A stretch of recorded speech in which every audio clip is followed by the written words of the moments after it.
opened up with Lash this early on to negate that PL opportunity from them. Terrorblade. Okay. Well, It's he a has hero with high high armor. Yeah, so Corrosive Haze is not going to be too big of a deal, or the bashes in lane. They can be a big of a deal if Nico and BDZ go together and you have that overcharge, you're bashing constantly. Well, The lane is not easy for TV. But the mid game is very strong for him. Like a Slaughter or Lash running into a Terrorblade with meta on is nobody you want. yeah. I don't know. I like Execration's draft quite a bit. I think It's I'm an with you, offlane Wizard. Razor, by the way. Mid Doom. Okay, now I Mid definitely Doom. like Execration's draft much better. Mid Doom? You might as well just do mid Sand King if you want to win the lane but lose the game. Come on now. Yeah, mid Doom was played. It's not something new. It was played Yeah, for a big, but, I mean, for it a big was- long patch. It was popular, especially Eastern Europe was big on mid Doom. I know Iceberg was playing that constantly. Yep. Lacoste and B-Cop. What do you think about this mid Doom situation? You rubbing your hands together. Yeah, we're like raccoons. They're very kind of fearsome animals, but yeah, I think that this can work. I like TB and the Razor combination. Doom on a mid lane, I feel there's much more to it than on the offlane Doom, even though we've seen offlane Dooms staying at the top of the net worth by a huge margin compared to some other heroes. Yeah. So I don't think he's going to win the lane, you know, kill heroes, but he's going to get the farm, and that's what matters. Okay, so does that mean that, That you're means, going yeah. with T1? I'm going to go with T1. Okay. B-Cup, what are you doing? No. Oh, gosh. No peeking, man. I'm peeking. I'm cheating. All right. What are you guys going to do first? I'll ask you guys. I'm going Execration. I'm with Okay. Lizard. I thought the opening was strong. I'll be the contrarian as well. I'll go with Execration. Contrarian. Do I trust you guys or them? They might be even stronger than T1. Well, what's your call, Black? So what's your call? stronger? I'm gonna go with T1. Okay. split the tie, B-Cup. I hate when I have to do this. Well, you had the choice to go second. You I nerd. know, but I didn't know my answer at that point. All right, I have a 1 or 2 behind my back. What am I holding? 2. All right, I'm going T1. All right. Fair That enough. didn't make any sense, but you know. Let's what go do to you do? T1 with two. Game 1 with B-Cup and Lacoste. Cool. Nice. Game 1, Execration, T1, excitement. I'm ready to go. I'm ready to go. As well. They're ready to go. I'm a bit worried. One thing I don't like about T1's draft is something that I always say. Whenever there's a Doom, you need to have a good catch. Who's the catch here? Tusk? That's pretty much the only stun that they got. Yeah. The only disable. So it could be a bit problematic, but one thing they have is range. Their heroes are very good at outranging the opponents. DB, with meta, Razor, Impetus. So, yeah, this Tusk, Zephyr, he will need to be able to do quite a lot.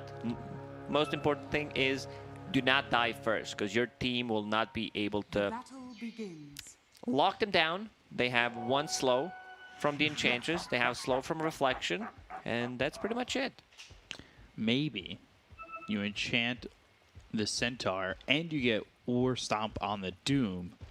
So you got 2 more stuns right there if you can line them up. Okay, I like the way you think. Usually I don't, but this time around, I do. This is like the first time. And I'm not just talking about Dota. I'm talking about the life, how to approach certain Wait, so things. but those percentages just got way smaller. Yeah. Now, you're a good guy, B-Cup. Man, well, percentage-wise, I don't know if that checks out. So, looking at this mid matchup, we don't really see Doom mid that much. Yeah, it's not a good matchup for Doom. Like, there is not a universe in which this Doom gets a kill on Lashrak unless Lashrak disconnects and just runs into the tower. By himself. Yeah.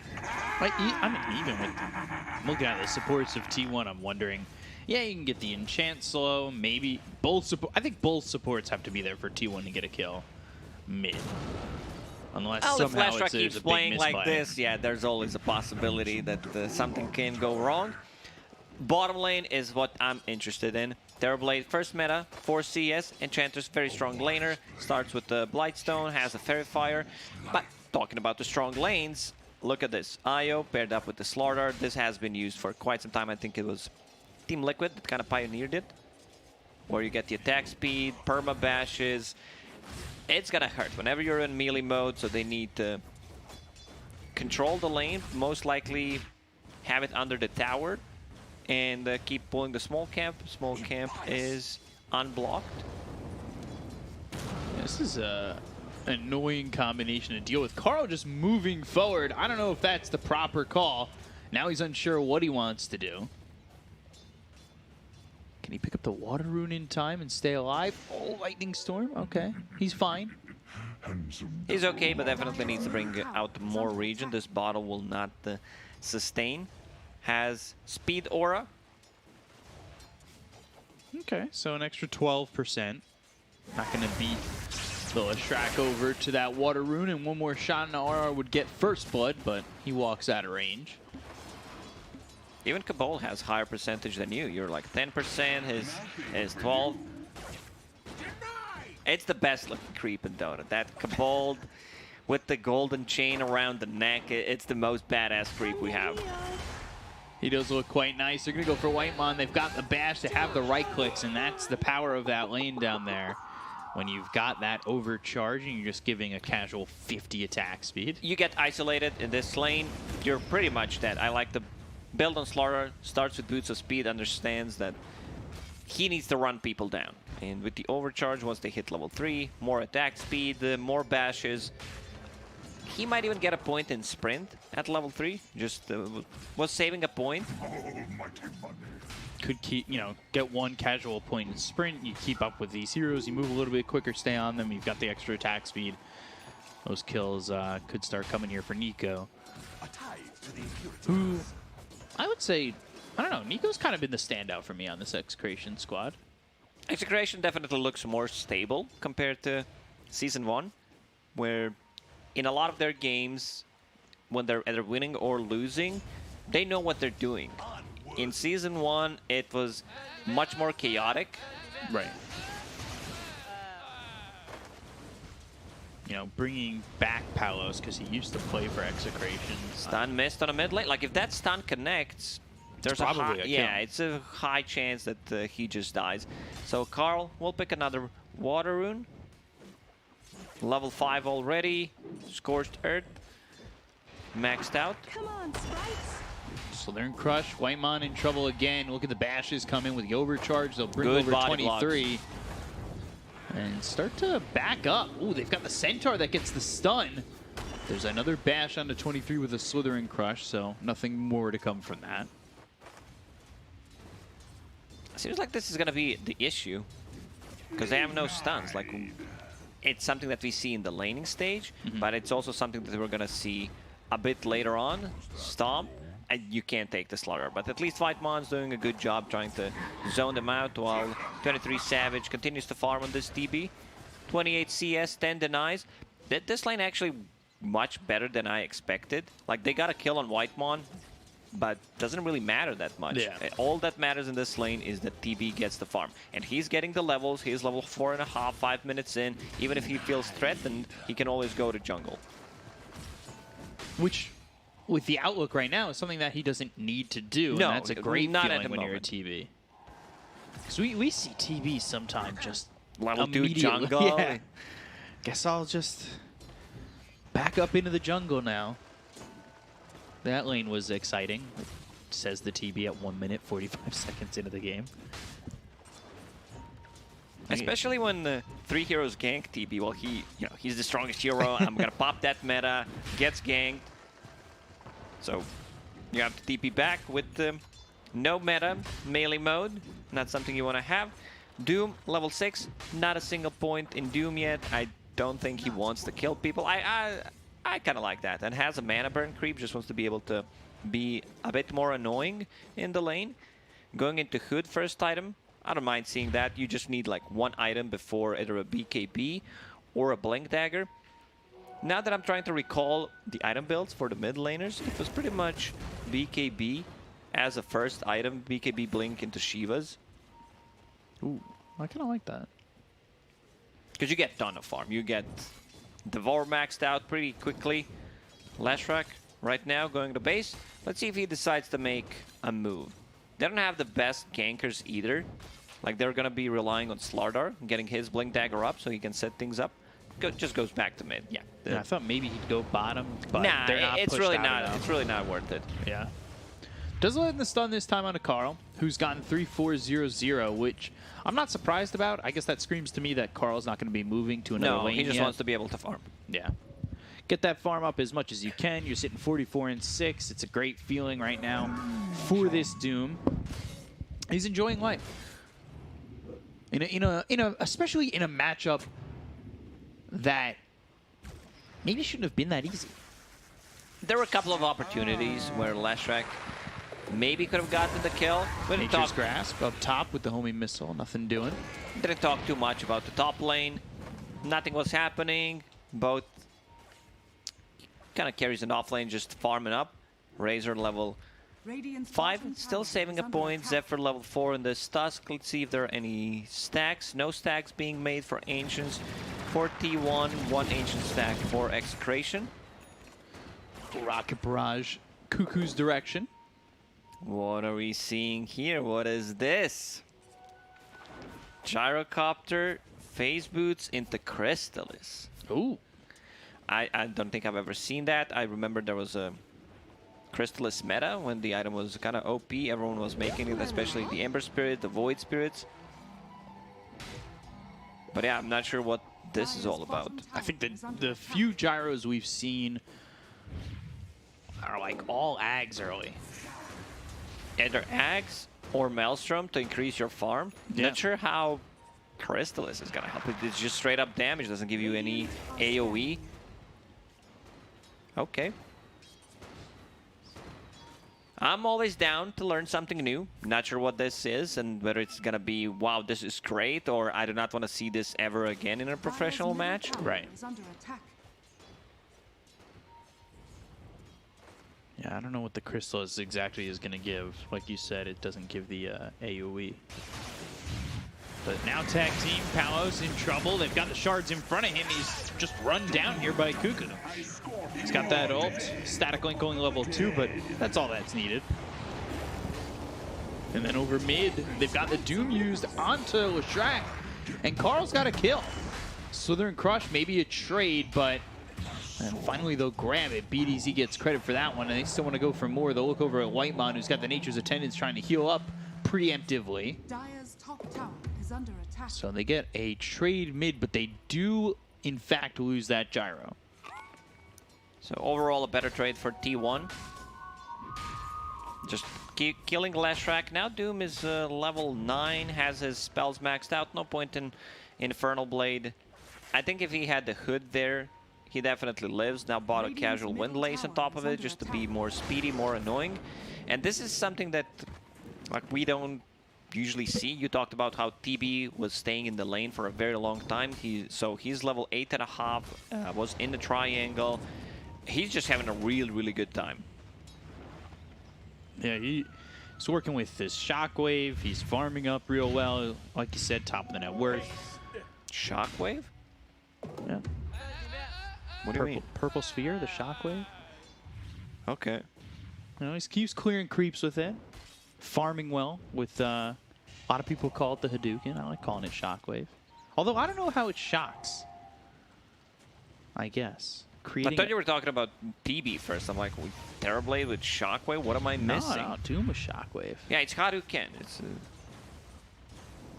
so Hood done on Doom, just needs to use the career. Gonna be very tanky. What? Hood into BKB sounds kind of horrible, so I want to see what his next item is gonna be. Also, I wouldn't mind seeing like maybe a casual plate mail because they have a ton of physical damage. But seems like he just wants to get a BKB on top of it. Not a big fan. It's two items that kind of do the same thing. And would love to see a form of initiation because they can't really start a fight. Maybe he changes his mind. There's still a lot of ways to... A lot of gold to get. Yeah. It's just... He's sitting at the 1,000 gold at the moment. But the most important thing, all 3 cores are extremely farm on their side. So if they just keep farming, I think it's going to be okay. Razor finishing the Falcon Blade, Power Radiant's Treads, middle going tower into is Casual under Cloak. attack. I don't mind seeing that, and the Casual Windlace. It's a little bit of a different build from mid Razor, right? You've got the Mids soft lane don't Razor, go for Falcon Blade, yeah, because most mids, they want to get a bottle. So this is a substitution, a good one for the bottle. Gives you a bit of everything. HP, mana regen, some damage. Clean up the creeps with that shockwave. And now he's got Doom available again. I wouldn't even mind someone pick up a Blade Mail here. You Doom the Leshrac while he's got Pulse Nova active and running at him with Blade Mail activated. Not a fan. Leshrac can still deal damage if he has Pulse Nova running while he's being doomed. Let's see if he pops that Arcane Rune. Nah, they're just gonna let him go. So Crystallis done on Gyrocopter. Let's see some numbers. 32 damage, 30% chance to get a critical, 160%. I just don't see the real value of the item. Yeah, like Gyro's also not a hero that like gets Daedalus early on. Maybe I'm missing something. Mid lane seems like they want to smoke for T1, grab a kill with this Arcane Rune, so they have another Doom available a bit earlier. Yeah. I don't know what this Crystallis is exactly going to provide. It's on Jinasha next, so maybe there's benefits in that Arcane Rune, and that's popped with the kill coming in on a BDZ. They were looking maybe for this Gyro. Potentially, they can find Nico, and yeah, they'll use the Doom. Cuckoo's in. So Doom only on cooldown the for 100 overgrowth. seconds. They've got the overgrowth coming through. Nico hiding in the trees, trying to survive the duration of this Doom, but he's been found by Zephyr. The right clicks of the tag team. They'll get two, taking out Nico and RR. Great rotation from T1. Like they get the multiple Yo, kills. coming Now over. Leshrac, he wants to go in. Yules, good stun. Good stun with the Centaur. Snowball, follow it up, and that is a dead Leshrac double kill for Carl. Apparently, you do not need to have stuns if neutral creeps have it. So right now, they are using 2 Centaurs. I believe you mentioned that at the start, Doom, with the Vor Stomp and the Centaur from the Enchantress. Meanwhile, while that fight was happening on the bottom lane, TB takes the tower on the mid lane. It's looking very hot for T1. Yeah, looking good so far. That's, by the way, that's the percentages. I say Blade Mail would be cool. Nah, low percentage. I say the 2 Centaurs. Yeah, that's, you're kind of hit or miss. No, It's very very hit hot or and cold. miss. Yeah. Dire's top tower is But under the attack. one call with the War Stomps from a Centaur, really good. Hopefully outshining. Now forget the other ones. Slardar has a Blink Dagger. You can have another Radiant's prediction, bottom like tower you is can under say, attack.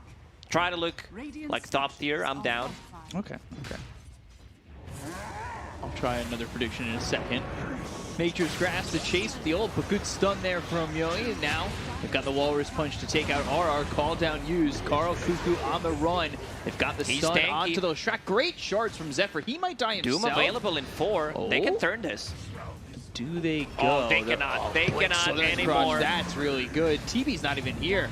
They throw the Doom on an Nico, but they get the kill on the Cuckoo. They've got the Inferno Blade. Slardar Mech available. is getting a little bit low.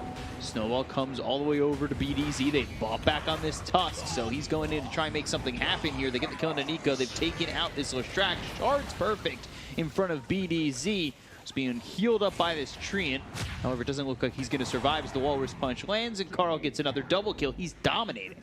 This is all without 23. Yeah, 23 is just having a really good time. Carl, I don't think he dies there, but there's going to be some damage dealt. Gyrocopter automatic. They can turn this. Another stomp available. He dead.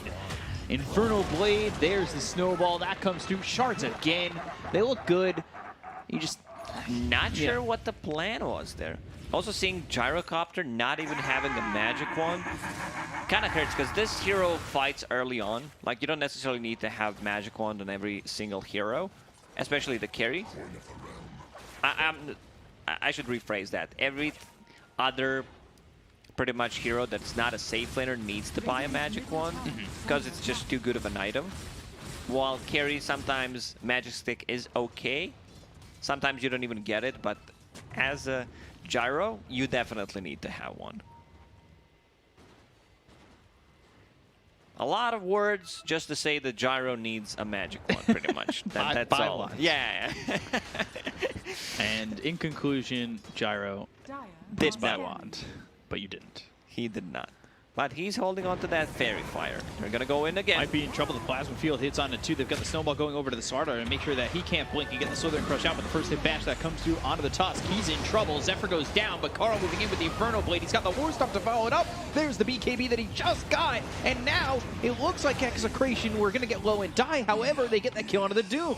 Right clicks in from 23 over to RR, who gets into the trees and will try to survive this. However, he's not long for this world. Doom, that was the opening BKB charge, and he died relatively quickly. He did. He needs armor. He has Kaya Sanj queued up. I want to see armor. Casual plate mail will do the trick. And yeah, he just instantly changes. So, you know, sometimes it is like that. He understands, probably has a Dota Plus, checks who's dealing the most damage, understands that he needs to be able to tank up. I honestly just need statistics on how many times you say, yeah, you know, he should probably change this here, and then literally the second after you say it, That's why I'm they here. change. Well, I'm just thinking that you have a live feed into some, you know, all the teams can hear you. They always change their items. Because it makes sense. Yeah.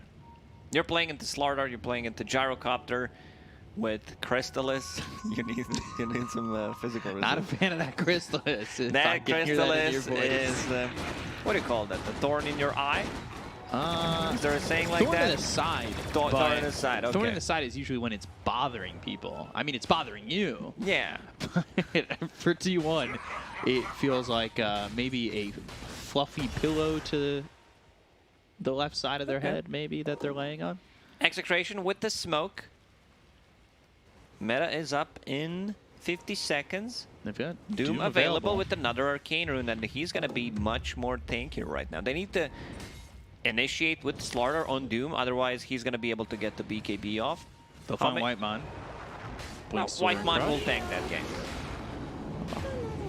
Be a shame if I lost my Enchantress. That actually has a real good amount of farm for a forward position. Both supports are actually pretty close to each other. Zephyr, he was playing well, but that dieback kind of cost him some farm. Would probably have a Blink Dagger at the moment. Yeah, he bought back, and that Death Bottom, I understand what he wanted that's to do. his job in this game, because they have no other stuns, like no real stuns. Doom has a War Stomp still, which is good. But he needs to be able, and they have no save. He needs to, if he's the one initiating with a snowball, Then they most have no likely save. he's gonna die. That's why I kind of agree with you. Like, I wouldn't have been upset to see the blink on Doom to blink War Stomp. Although he's pretty speedy, runs in there, gets an Infernal Blade down, maybe a Doom there. If you can hold the snowball for Zephyr, it might look a little bit better. I think that last fight from Execration, although they lost 2, went surprisingly well, considering the initiation was on Nico. 23 Savage. So far, 0 deaths. I think he had a great understanding when he needs to join a fight, because he just left them alone. He left his 4 teammates to just play Dota while he's farming, and that's Scotty. That's Mantha, Dragon Scale, what? And Scotty done in 1,000 gold. Yeah. So that extra slow on top of the reflection is gonna hurt quite a lot. I think the team would have liked him to be in these fights, but he left them on Lashrek's red. out of mana. They're taking this fight.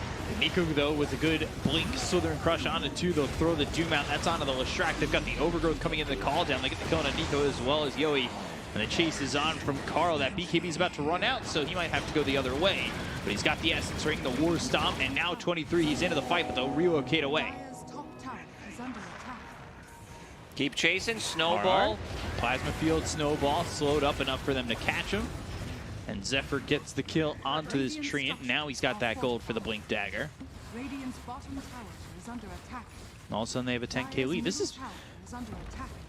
much better, and I think Radiant's starting bottom from tower what, last series, it's looked a lot better from Dire's middle T1, tower a has lot fallen. cleaner. I think this game is the cleanest game that they've played so far in the second season. It was all about the sloppy executions, someone not doing their job. Pretty much everyone in this game is doing things properly. Cuckoo finding the farm, being very active, involved in 12 out of 16 kills. Like the first couple of rotations were good. As mentioned, Terrorblade just not joining the team fights at all until 15, 16 minutes in. Whitemon tanking those smoke gangs, dying a couple of times. Doesn't really matter. It's for the greater good when you tank a gank like that as an Enchantress. 1, 3, and 12 for Whitemon, so a positive KDA. And when you're doing that and you got a positive KDA as a support that dies pretty quickly. Not just You're that. I happy. like the guy because he has not just positive KDA, but also positive PMA. It's true. And I always get jealous of what he's eating when the panel's talking about the draft. It's always something. Caramels, chocolates, Breadsticks. breadsticks. So Gyrocopter says, I will get that Daedalus as my third item. Aghanim Scepter done, just needs to use the courier. Still very squishy on this Gyro. Io makes you a bit more tanky, living armor potentially, but there's too much stuff right now that T1 can throw onto them. Right. Doom decides to finish off the Shiva's Guard. I like that quite a lot more than Kaya and Sanj that he had queued up. Reducing the healing coming out from the Treant Protector, from Io, and also providing vision in the team fights. Radiant's bottom tower is under attack. Now you're going to be going up against an Aegis on T1. There's no reaction here from Execration, nor do I think one would benefit them in a positive way. Roshan has fallen to the Radiant. And you know 23 is farming really well because Doom's had an open game, and we've seen Doom's out-farm one positions by a decent margin. And 23 is 3K ahead. Like, that is a big This is a number Doom ahead. without Midas, Yeah. which we usually see when he's on top of the network. But this is also a free farm DB that is out pushing the lanes with his illusions, now holding on to the Aegis. Because they don't have enough... I'm not a big fan of Tusk Shard. I think after removing the attack speed slow, it's not that good. But the slow increased. It's 40%. Percentage slow is always going to be great. Only has 5 seconds downtime. And because they don't have enough stuns, like combine Scotty, Sigil, and Reflection. They found Doom. 5 heroes here to kill Carl. Structures are fortified. He finds another Arcane Rune, so he will have that for the next fight. I think it's 1,400 gold for the slow, but it's also 1,400 gold to probably show off your Vici Sigil. Because Yeah. everybody who uses that shard has the Vici Sigil. Come on, sprites. Slither Crush coming in, that's onto the TP, but they've got Zephyr with the snowball save. Call down is used, they use the Walrus Punch onto Nico. The damage coming in for Savage 23 is going to be dropping low. enough. They've got the Slither But Crush, the there's a Sunder. good Sunder. Nico still tanking up a lot of the right clicks coming out from this TB. They land the stun, but, well, they're going to lose the Leshrac. They might, in fact, lose more. Nico on the run, but he gets slowed up. Nature's Grass slowing up Cuckoo, but he stays right on with him. There's the relocate away. So he's going to pay with his life. 23 Savage was dropping low. Leshrac, at the moment, he can't really stay on TB. It's just too much damage. Has only one defensive item. If he uses that Yule Scepter to set things up, BDZ will drop. No surprise there. Yeah, very dead. And it When you also was relocate a out like risky that. play from Execration, because they are not controlling this outpost. You never know how much gold Doom has, so there was always a possibility that he just buys back and they turn the whole fight around. Dire's bottom tower T1 has so far fallen. ahead at the moment that they don't even need, like, I don't think they would even need to use the buyback. So yeah, you see Leshrac, he uses that Yule Scepter to set things up on the Enchantress. Radiant's top tower is under attack. And after that, you run towards the TB, Great Sunder, you have no mana, no defensive tools, you just melt. Yeah, he gets close there, but I mean, that's only one life that you would have taken from the TB by yourself, kind of committing as everybody else is running away. It's really not the strongest Lestrak game right now. That's for sure. It's a tough matchup. There's a lot of tough matchups, and there's a TB with 20,000 net worth at 27 minutes. Now with the Satanic done, he can dispel things, which is always going to be great. You have a Manta style moving for in. more dispel. They've got the Doom out of the Slardar. Nature's Grasp is down. There's the Overgrowth.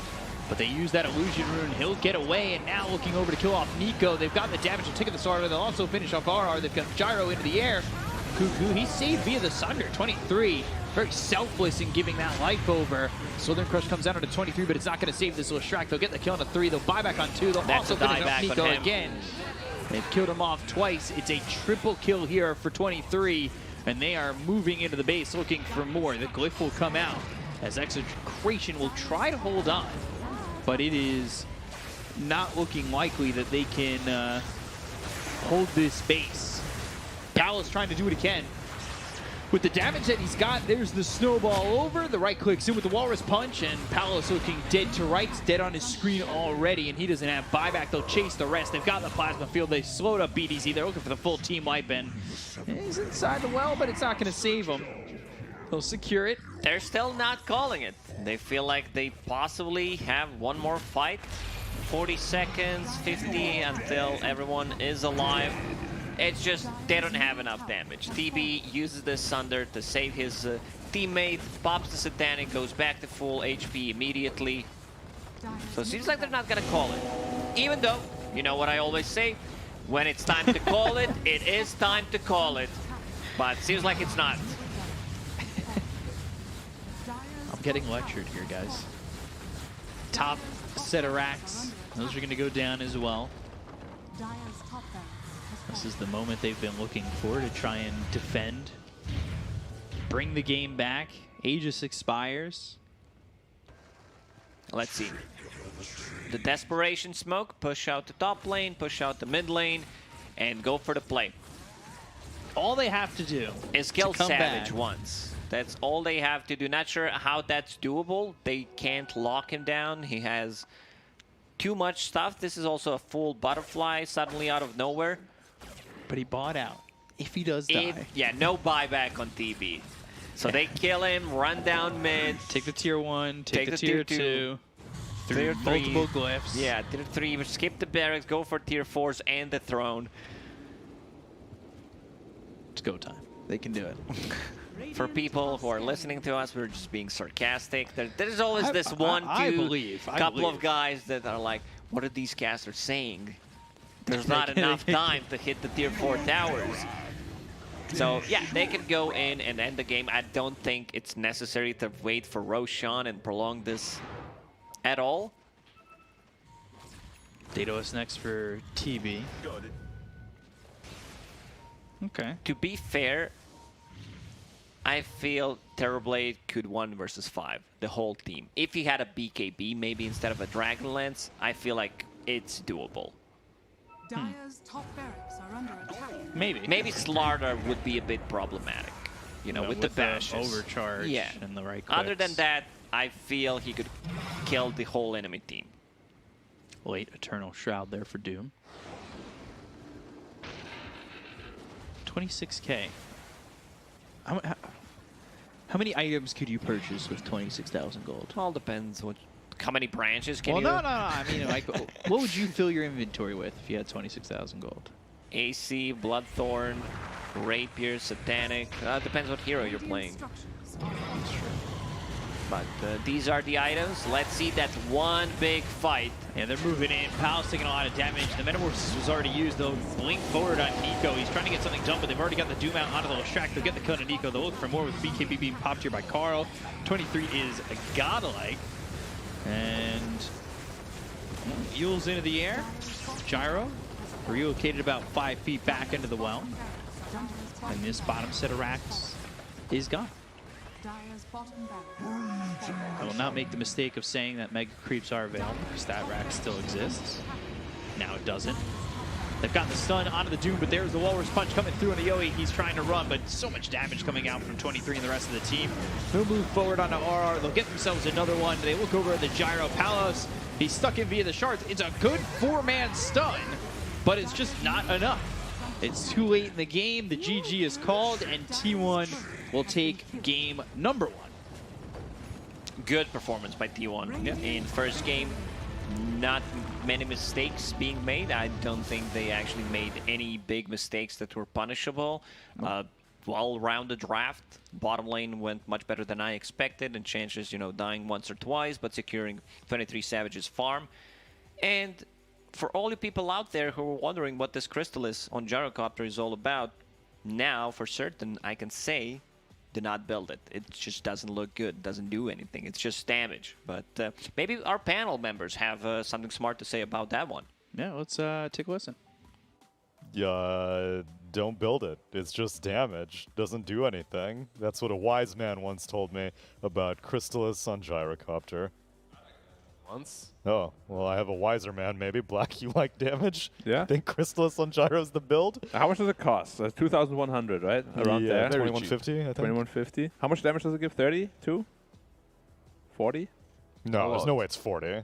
A lot of damage and shiny red numbers. Shiny red numbers, pop that's the when big you thing, leave. right? Actually, how much damage does it give? Because I don't know the look it exact up. numbers. Because if it's like close to 40 somewhere, If it's close to 40, that's surprisingly good. yeah, it's like a demon edge yeah, with Demon Edge is crits. 2400, and so... Yeah, but if it's not, then yeah, probably Yasha's is better for. Also, for a first Movement item on speed. a Gyrocopter who needs to farm... I mean, it's probably to counteract the static link a little bit, right? He's like, oh yeah, what can I build? I want to 5-hat this game. Is it- Don't, but don't, is don't even that people good? usually 5-head with Maelstrom then or something like that? Yeah, because you have to deal with TB at the end of the day, and like a crit versus a high armor hero is not really going to help out that much, right? Yep. Not saying it's great. Just saying I'm trying to understand them. Thinking It's about 32 it, yeah. damage. 32. Okay. And the crit is 160%. 30%, 160 damage. 30% proc, 160% damage. Yeah. Yeah. It's probably like after you build like a damage item or two, it makes much more sense. Like you build like Saint Jasha BKB or Saint Jasha Axe into Crystal. A small crit is the go-to item, just not that early on. Yeah. A small crit, the Crystallis, you definitely do want to buy it. It's just that this early on, maybe he was lacking gold and lacking conviction that he can take this game later on, and that he was already falling behind. But even the So Yasha he- helps you farm faster, right? Yeah, but I thought like maybe if I buy Yasha, I'm not gonna fight. So But he bought Yasha anyway after. So I'm let me like, just buy what is let me just buy a happening? crit and be as for me crit is the most value that you can get for the next fight. Right? Yeah. Like if you're in the base, you have 2.1k, 2.5k gold, you have no buyback. You just buy the crit for the next fight. That's it's, true. It's something that's gonna help you out, right? If you're the right clicker. So, but they weren't really in that position. They could still prolong this game, which is, yeah. Yeah, it's Still- not all on him also. I think the Leshrac was out of his element versus this Doom mid. I was surprised at how much this Doom got. Got the solo kill on Leshrac mid as well. Had insane rune control. Overall, Carl was just well, all of T1, where this is the T1 that I've been meaning to see for the past month and a half. This is the T1 that I saw was in the Singapore major, had a new carry player, and I was like, hell yeah. But then it didn't happen for like 4 weeks. Well, they definitely struggled at the opening of Season 2. Maybe a little bit of, not jet lag, but major lag. You know, you come But then what was their excuse at the major, Lizard? at the major, We had to they travel did- time zone. Oh no, it didn't. No, they didn't. At the major, they didn't have the same roster, right? Like, Sure. wasn't The same there. roster that brought them to the major, exactly. So they had a couple of changes, which obviously made things more difficult for them. In this game, it all kind of clicked. Not sure if this game was all on them, but they did play their cards really well. Like Razor on the offlane had enough, Doom from the mid lane, pretty much what every Doom from the mid lane does. He gets a lot of farm. He went for the Hood into BKB. Maybe the Hood was a little bit of an overkill. Just getting that BKB earlier kind of does the same thing. If you're caught, you're dead. It doesn't matter. So, still well performed by them. I enjoyed the fact that Terrorblade was left completely alone, and 23 Savage was literally playing the carry game of his dreams, Yeah. in which you don't have to do anything. You're just chilling. Dude, he was just laughing. We saw him on that webcam highlight. He was just having a chuckle. Just sending your illusions around. Let them fight. Let the plebs fight while I get my farm. Still gonna know how to be super efficient though. Why? Which What was his GPM? don't know. Oh, okay. But I'm just saying, like if you're ever in a scenario, you still gotta know how to make the best out of the situation. Sure. Like, Yeah. whether you get like 600 GPM or 700 makes a big difference, obviously. I agree. Yeah. But for a hero like Doom, we were also wondering, why is this man not using Devour? It didn't matter. He got the MVP anyway. Carl on the mid Doom, picking up 0.90 kill participation. Doesn't need Devour. Doesn't need Devour. Like he's handicapping himself because he knows He how far knows. ahead they are. Yeah. If you're winning so hard, if you're killing people, if you have 0.9 kill participation, you don't have to stop and eat creeps. Exactly. Maybe enemy Gyro, he's going for a weird item build, might pick up a random Dominator.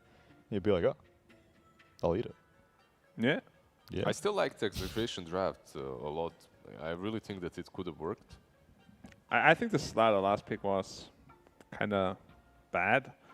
Like, it sounded really good on paper, like, wow, we're going to counter this potential AM pick or whatever, what's good. Yeah. And this Lash pick, counters potential PL, but they did not account at all for TB. For TB, yeah. TB was so free. Yeah, and then I guess it kind of threw the lanes into a loop because then Gyro had to lane against Razor and he didn't have the move speed of a Tether with IO. And so the potential 5-head play of, oh, let's pick the Gyro and not make it a core ended up just being like, why didn't you pick the IO first instead? The TB was just too good of a last pick. Like, they last picked that TB and he had 50, 60 CS when Slardar had not even 30 in the laning stage. So that's, like, as a Slardar, you really want to be dominating the lane. If you're not dominating the lane, if you're not pressuring the enemy carry, you fall off very quickly. You're not Mars, you're not Centaur or anything like that. You actually need to do well in the laning stage. Well, it is a return to form for T1, a much needed one, a very important one in a series like this that could be determining where you are in tiebreakers or wildcards or any situation like that, but we still need to make sure if they can actually finish the series strong. Gonna have to hop over to a quick break before we can do that. But thank you for watching this performance by PGL, HyperX, and the top quality comfort of Secret Lab chairs. We will be right back after a break.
gonna change your range.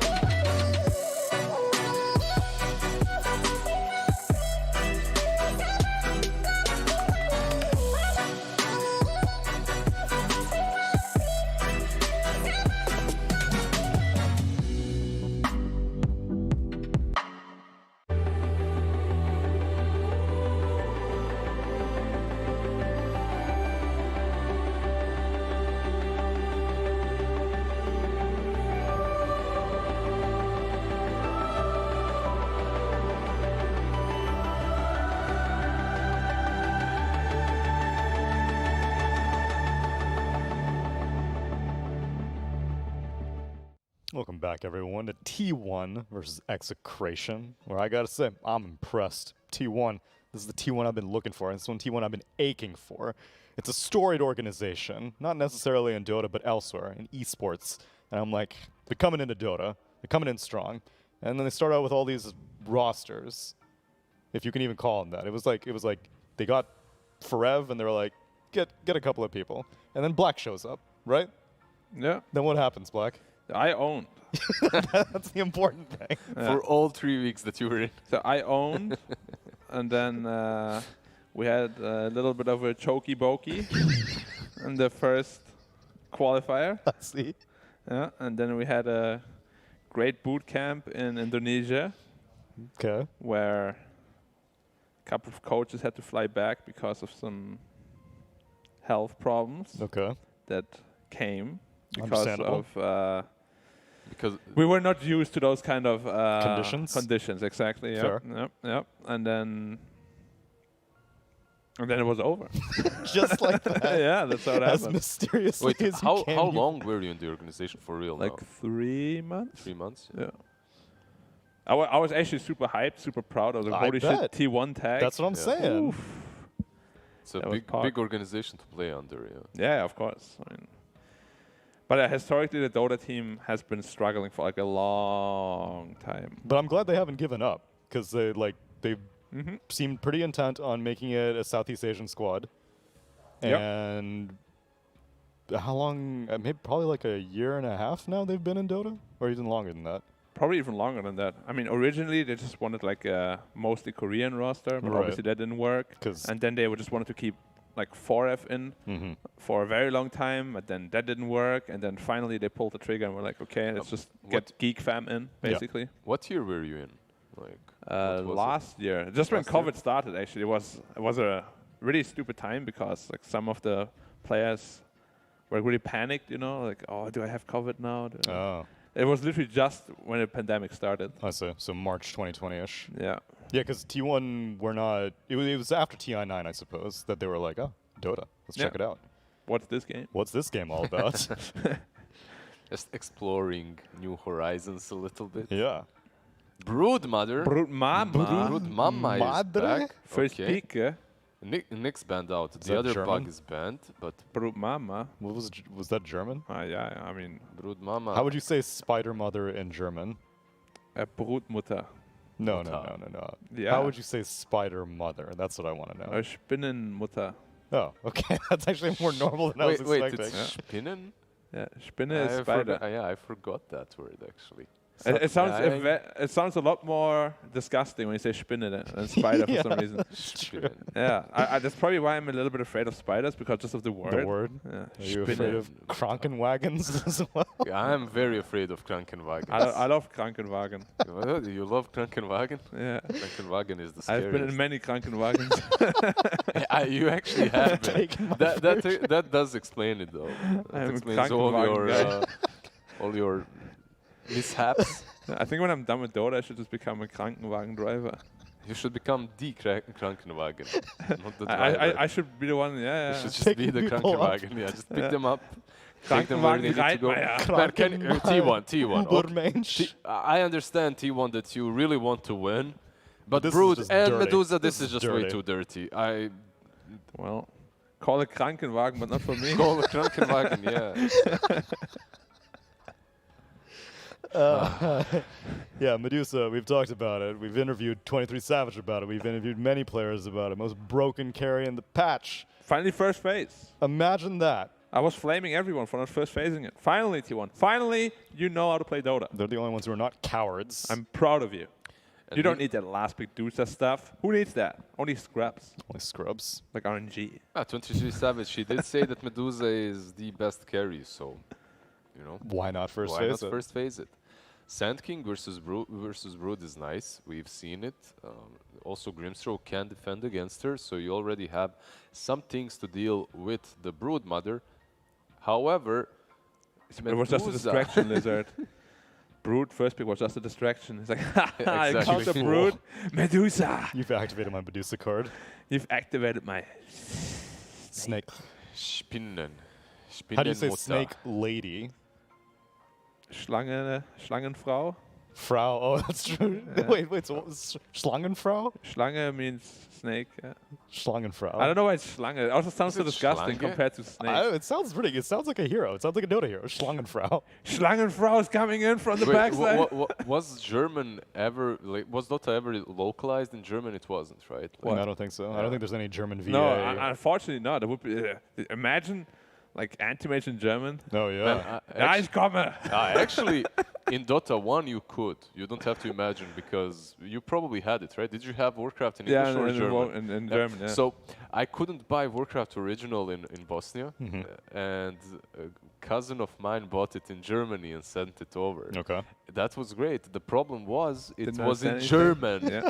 Germans Arb- dub everything, yeah, man. yeah, Even their games. Yeah, that's right. Yeah. You told me that. That small peon that would say work, he would go Arbeit, like Arbeit. Arbeit, Arbeit, Arbeit. Arbeit Was- ist vollbracht. Was willst du, man? You know the most iconic jobs done? He's like, Arbeit ist vollbracht.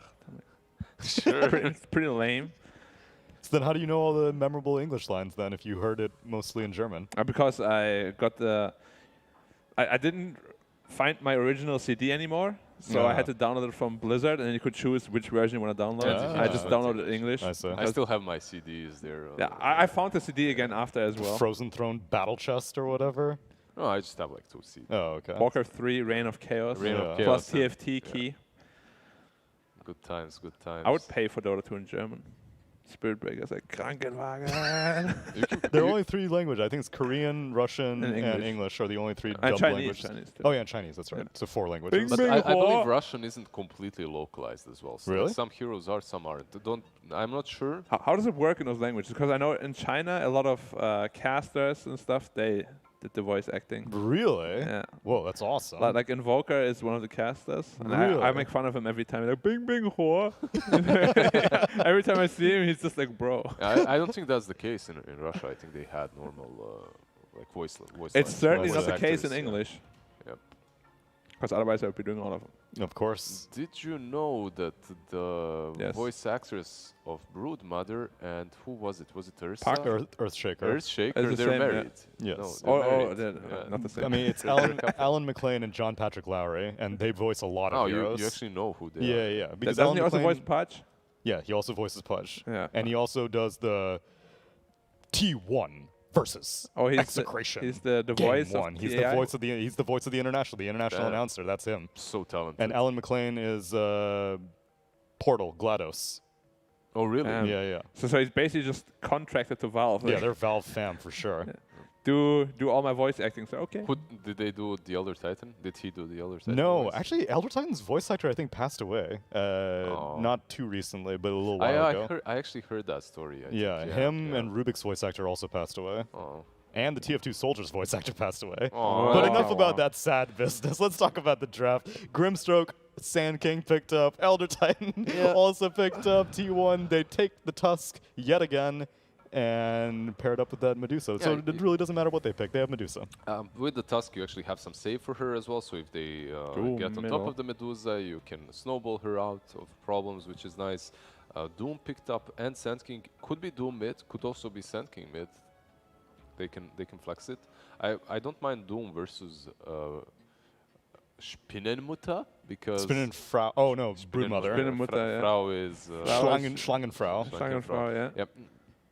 you naturally build into a lot of armor. These Shivas that can see her in the trees, Sand King as well. They have a lot of stuff that deals with Brood. They have nothing that deals with the Medusa. So Nope. Now let me ask you, Tsunami. Riddle me. If you buy Axe on a Doom Yeah. and you Doom the Medusa, does you still have Split Shot? Yeah. Split shot's So Tidebringer would also work? Because Yes. Tide and Split I Shot think is the same. all toggles will work. 'Cause, I mean, the more important thing is, would it turn off Mana Shield? 'Cause No. Mana No, it won't. exactly, but they're both toggles. Yeah. So toggles remain toggled on. But if you're silenced, you can't Tidebringer, for example. I know that Mana Shield will That's stay on true. 100%. Mana Shield stays on. Masses is, yeah, I Yeah, don't know but about Split I'm Shot. I'm not sure about Split Shot. I know when It's- Split Shot was passive, it was deactivated, but now that you can toggle it, I don't know. But Tidebringer doesn't work? No, but in your silence, it doesn't work at all. And Doom silences you. I guess because Tidebringer is still like classified as like a UAM kind of thing, and so like Frost Arrows wouldn't work. Wait, Tidebringer doesn't work, but Jinada does. Yeah, Yeah, Janada's a Janada does. passive. So that I think anything that is like, Oh, like yeah, you're Frost right, you're right. Arrows, You can Poison activate it, Attack, yeah. Burning Spears, Flaming Arrows, any like former orb attacks probably still get silenced. But Tidebringer was eventually turned into that style of thing, but Split Shot never was. Split Shot's just a raw toggle, I think. So that still works, hopefully. I would imagine so. Because they picked it against Dusa and Brood Right. and Tusk. All heroes that don't really care about getting doomed. Yeah, so Yeah, maybe I have some tech I don't have. Maybe. That's what I was wondering. But perfect answer to the Doom in mid lane. that's right. Bad Rider is pretty strong against Doom. Mm-hmm. And also goes very well with Medusa, of course. Like you just abduct a hero Yep. into the Stone Gaze, and the team has to pretty much just sacrifice These them. 3 melee cores hate playing against Bat, all of them. I mean, they also hate playing against Dusa, so I don't know why. I'm not sure. Is Arc Warden banned out, by the way? It's not. This should be versus Brood. It's very difficult. That lane is terrible. The moment she hits 6, you're just done. It's a pretty good AM game if they still think it's a counter to it. I like how both of you just go to your signature heroes. You're No, like, but- Arc but Warden. these Ah, are- yes, anti-mage. Because these heroes actually can play against Medusa. Yeah. Like if AM gets a jump on Dusa, you can actually kill her fast. If you could pick With a Tusk, though? Blink Snowball? The thing is, it's a mana percentage now of a mana break, right? Yeah. So 4% of a 3,000 mana hero per hit is pretty It's true. intense. So my idea is put Arc mid if you pick it, and then Against Bad Rider, though. Even versus Bat, you just put you buy a stick, you put Spark Rates under the tower. If he dives you, How about just put Sankey middle against Bad? how about you put Sand King versus the Brood Mother? Safe lane? Yeah. Thinking? I'm sure, can also work. Safe in Sand King, Doom maybe on the offlane. He's not gonna suffer it way too hard. He's a Doom, and then you actually get the win condition for yourself in an arc. If they play Arc Warden, I don't think they do, but What supports are left? I hate Arc into Brood, but I still feel like For T1. for Lion. Execration, obviously. For T1 Snapfire, Snapfire. okay. Their draft is very good. Like I think you need something crazy that can actually win you the game. Like anti-mage, I think, makes a lot of sense. They did play one game of AM on Palos, so Yeah. it's not outside the realm of possibility. It's just like if you go some standard hero now. Slark. I mean, that's good against Bad. It's decent against Medusa. yeah, it's a bit too standard, but It's very weird how Stone Gaze and Dark Pact works. Like when you Dark Pact it off, you get Stone Gazed you again. get instantly Yeah. back again. Why does it work like that? Because I actually don't know. I don't know how long like the debuff is supposed to last for. Because the thing is, if you get stoned during BKB, you don't get stoned again. Right. But if you Dark Pacted while you're stoned, you get stoned again. I don't understand why. Maybe because it resets the debuff on you or something. But it's actually not as hard of a counter as people think it is. Because you're still going to get Stone Gaze twice. Well. It's tough to fight. And too. the Aghanims as well is there, so Yeah. All right. B-Cop Lacoste. What do you think about this Slark last pick? Is this, we haven't considered it as an answer to Medusa quite yet. Is it on the right track, Lacoste? Could be. It's a good matchup for Slark. It's a good matchup against the Batrider as well. Where are they going to lane it? Who's playing it? Good question. I can't say. Well, it's Palos. a carry player. Palos. Palos Carry is playing. Slark, yeah. It's one Slark. Okay, it's one Slark. But they I could don't still mind mix it seeing up. a mid Offlane Slark, Doom, because I've so. seen mid Slark do really well against the Batriders, potentially even threaten a kill. So it's going to be mid Doom then? now offlane Doom Offlane Doom. apparently and Sand King mid, but they could still switch it up, right? Put Sand King versus Brood and Slark mid. That's very likely. Sure. I'm still going to go with T1. I kind of have a feeling that Shocker. Execration, they're very disoriented, the way they play, the way they itemized in the previous game. Agreed. I'm going with T1 as well, because Execration are also playing heroes that they have not been playing at all in this entire upper division. I went with Execration first game, but I'm switching to T1. It's very difficult to go against the Medusa. Black? Yeah, I'm going to go T1 too. All right, that's all of us. B-Cup, it's all up to you now. Yeah, I'm going to ask my friend the courier over here. What do you think I should go? T1. If they had All right, I'm anti-mage, I would have going T1. gone Execration. Or what? Just that easy. No. All right, well, you can go ahead and see how we curse them in game number 2. Yeah, Caster's Curse locked in. You always lock it up, and I think our Caster's Curse hasn't been that bad this season. It wasn't compared to the first season, Where where teams it was lost a unreal. lot. Like, Yeah, I think we won like one game. single-handedly losing them the games. We were sending teams down to the lower division with how many times we Caster's Curse teams. But until Medusa loses in the upper division of Southeast Asia, I'm going with it every single time. There's just no reason to think about changing my thoughts on that until it loses. Then maybe I'll rethink it. I never thought I was going to see this day where Medusa, Broodmother first faced in video game called Dota 2, but yet here we are. That is the name, and that's where we are. So, Brood, Medusa, Seconds to battle. I mean, that's got to be a scary opening 2 picks. You're the other team, and you're just, I don't know, you're not, You not have so expecting many that. problems thrown at you just by these 2 heroes. You need 5 picks to draft out of that. Oh my gosh. Yeah, that's going to be rough.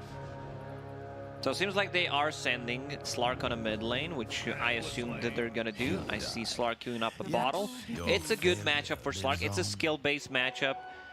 You want to put more points in that Dark Pact. I want to see how this one's going to go. I'm still favoring Slark. Because Slark, if you think about, you know, he's a good counter to the Batrider in the side lane. He's really not. He's sharing a lot of XP with his position 5. That means that those Dark Pact level 1 is 9 seconds cooldown. So you need to be very careful how you use it. Right. Starting with the Magic Stick, as expected on Slark. Fairy Fire just so he can turn things around. We'll see how it's gonna go. Still favoring Slark. Don't remember seeing Palos play mid Slark. Yeah, I don't have any recollection of him in this, not only this matchup, but also on this Slark. So we'll have to see how he does. Doing well right now, 4-1. I mean, that's a great start. Certainly will be interesting to see how Carl goes about this, looking up towards top 23 there on the Medusa. And I mean, it's up against Nico and BDZ. And Whitemon trying to pressure back with this Tusk. He does have tag team up in 6 seconds. So Not just tag team. I love this build on Whitemon. He's playing position 5, no need to share the tango, so you can buy full item. You like get a boots of speed potentially, or a lot of regen. This time around he decided to go with the bracer, which I really like in this matchup. He's gonna be sitting close to the tower. He still did not eat a single tango. He has 5.5 per second and now eats 1. We'll start trading even more, securing Medusa's farm.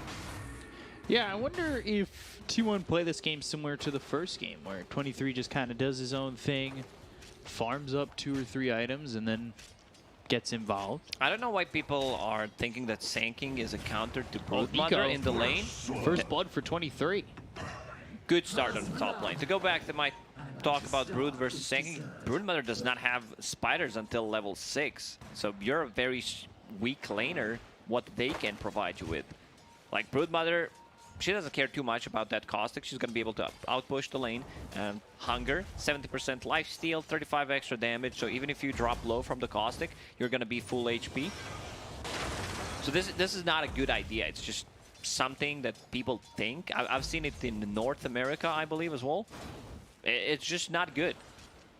Well, they come up with good ideas in that region. Oh yeah, I know what you're talking about. The tier 1 tower.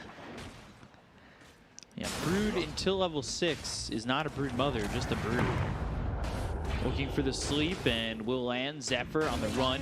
He'll get 1 kill there. Cuckoo thinking about going in. Gotta be a little bit careful chasing if you were to go on that Brood Mother, but instead elects to play conservative and continue to get some fun. I think that's A-okay. This mid matchup is going so well for Palace. He's playing it well. I was mostly watching the bottom lane, but saw a couple of first two waves on the mid lane, what was happening. I don't think he should die here. Snapfire will TP mid, refill the bottle. He was waiting. Zephyr was waiting quite a lot of time, but it's okay. He's level 2, and he's also giving some free XP to the Broodmother. Tag shared shards, and now the Inkswell. That's going to land onto both heroes, Waymon and 23, just getting hit on the edge of that. Really well Would done by prefer BDZ. if Tusk maybe has a point in Snowball, because he's playing position 5, so 1-1-1, and then you can also dodge the Inkswell with the Snowball, which I wouldn't mind, which would potentially get them to kill. Palos playing very aggressive on the mid lane. Yeah, Pounce, it leashes up. Courier comes over to Carl. That won't die to Palace. Thought maybe he'd take a swing at it. But it's continued harassment coming in from this Slark onto the Bat Rider. Now they look to get the kill on RR, but he's got a 2-man sleep easily. So puts him to sleep. Palace says he can't hear him. It's because they're snoring and they're sleeping. Oh, it's the worst. Snoring, one of the most annoying sounds in the world. Definitely. Your failure lives on. So, we used to, when we used to live in my old house, my dad would snore so loud, he'd have the TV even louder, and then you could still hear him snoring over the loudest TV. And then the TV would, my mom would just raise the volume of the TV. So that she doesn't hear him snore? Okay. Yeah, and then you just hear the loudest TV throughout the entire house. Inkswell lands. Stroke of Fate, tag team, turning on to Nico. Might get the kill before Whitemon dies. Just needs one more Oh, it's shot. a good trade. It's perfectly fine. Like, ideally, you would want to give Medusa the last hit, but yeah, Tusk can bring some extra regen for Medusa potentially if needed. I'm a bit worried for this mid matchup because he's doubling his CS at the moment. Level 6 already. Yoi in trouble, getting run down. Insatiable Hunger, that damage is just way too much. And this is why Sanking is not a counter to the Broodmother. 3 points in Web, so much regen. Like, she just out-regions even if you put a lot of pressure early on. So once you hit that level 6, you need to be very careful, especially with ET has only 1 point in Stomp. At least he has Tranquil, so some move speed, but she can easily run you down. 1300 gold on Broodmother. Let's see what he decides to go for this time around. I would not mind seeing the standard offlane Brood build with Mech and Greaves. Mech Greaves into pipe.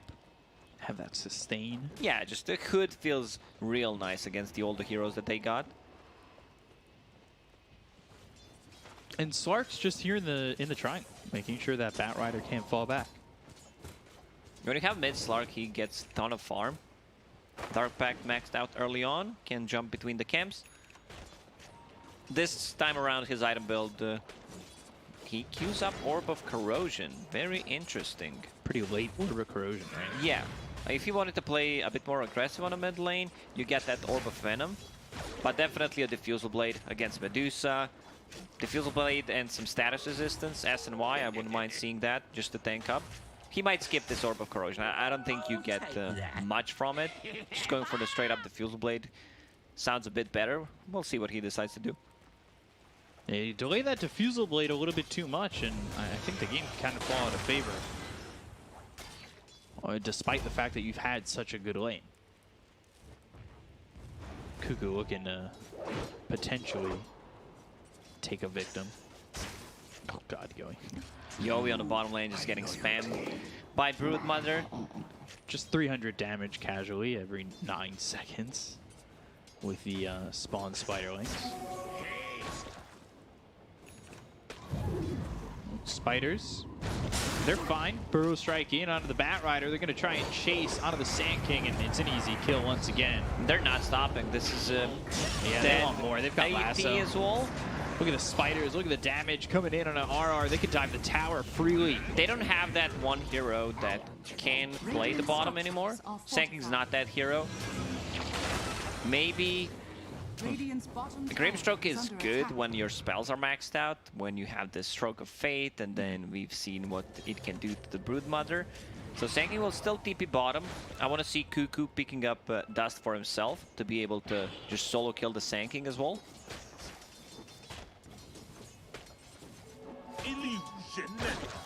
And that bottom lane just really went so poorly for Execration. It just wasn't a good matchup to start, and it's fallen apart pretty hard. Doom about to hit level 6, so let's see if there's a rotation to the top lane, try to kill Medusa potentially. Yeah, because he's having a free time, 23. So you 23 really don't has want a to allow nice that. read. He understands, because what you can do is you put the scoreboard, you check the scoreboard. If Doom is level 6, Dude, Pounce leashes. It connects. he's Stroke of dead. Fate lands, 23 in trouble, and nobody here to save this. Inkswell pops, and they'll get the kill into 23, so it's not the free game that they were hoping for.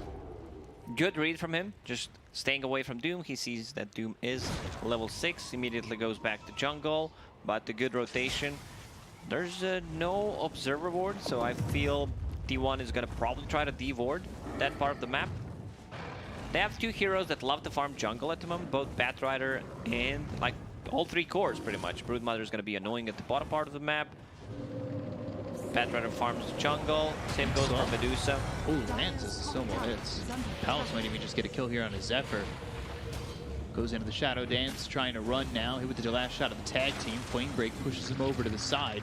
They have no real AoE that Slark is afraid of. He's not playing into Lash. He's not playing into any instant silence. The only lockdown they have is Tusk Snowball, which he can easily dodge. Cookie, same thing. Batrider, unless he gets a Blink Dagger initiation later on. I feel very safe about this Slark. His first 15-20 minutes of the game should feel pretty safe. I was worried for 23 for a second. I thought maybe, because they didn't have to use Doom to get that first kill, they would really try to aggressively play to get that second back-to-back kill on the Medusa. Dire's top tower is under attack.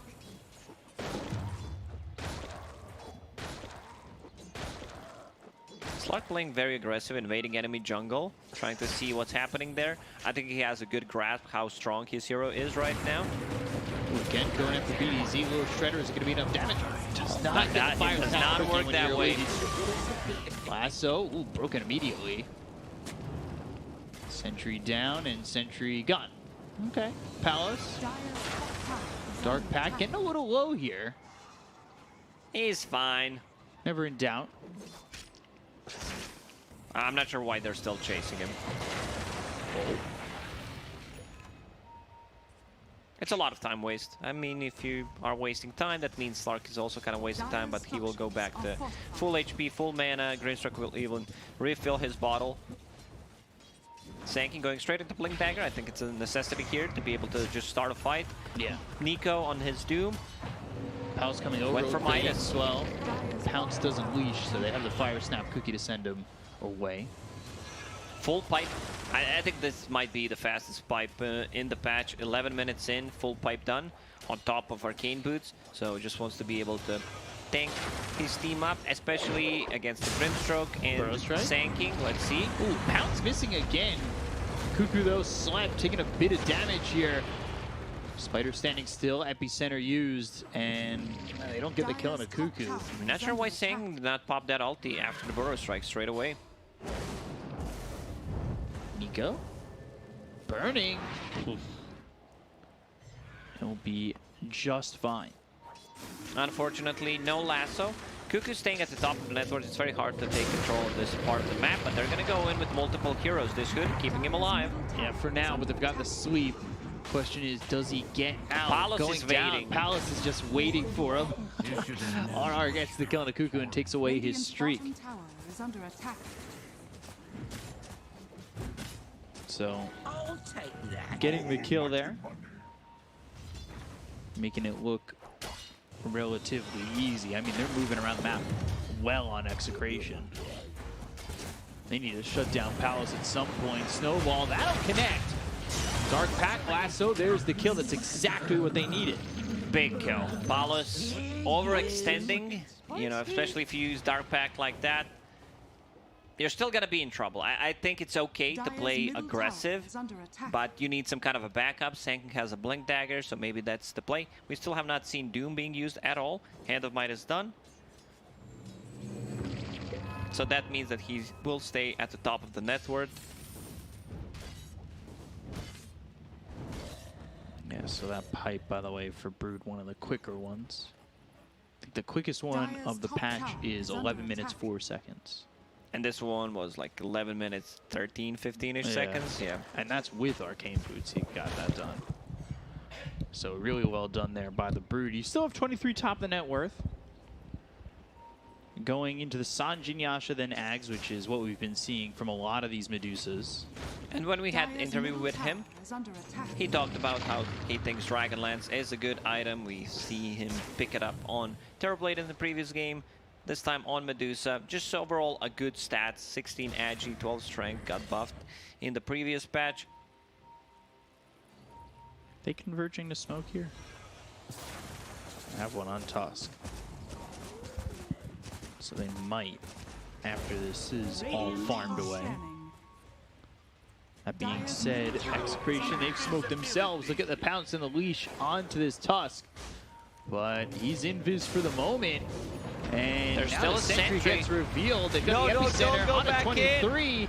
23 now, no mana, and trying to survive. Fire Snap lands, but it puts him further in danger. 23 ends up dead. They get the kill onto the Sand King. They're still trying to trade some. Whitemon falls to Palos, and they'll also lose BDZ. So, a 2 for 2. Are fortified. That ends with a kill on that Medusa. If Whitemon just kept running away, he was on the edge of throwing that sentry, but something you don't think about because you think, oh, it's on me all the time. It's never gonna stop. So 14 minutes Diffusal Blade on top of Orb of Corrosion. We're gonna see that one again. Yeah, the epicenter, Earth Splitter on 23, and then the Fire Snap Cookie that kind of just, he knew he was dead.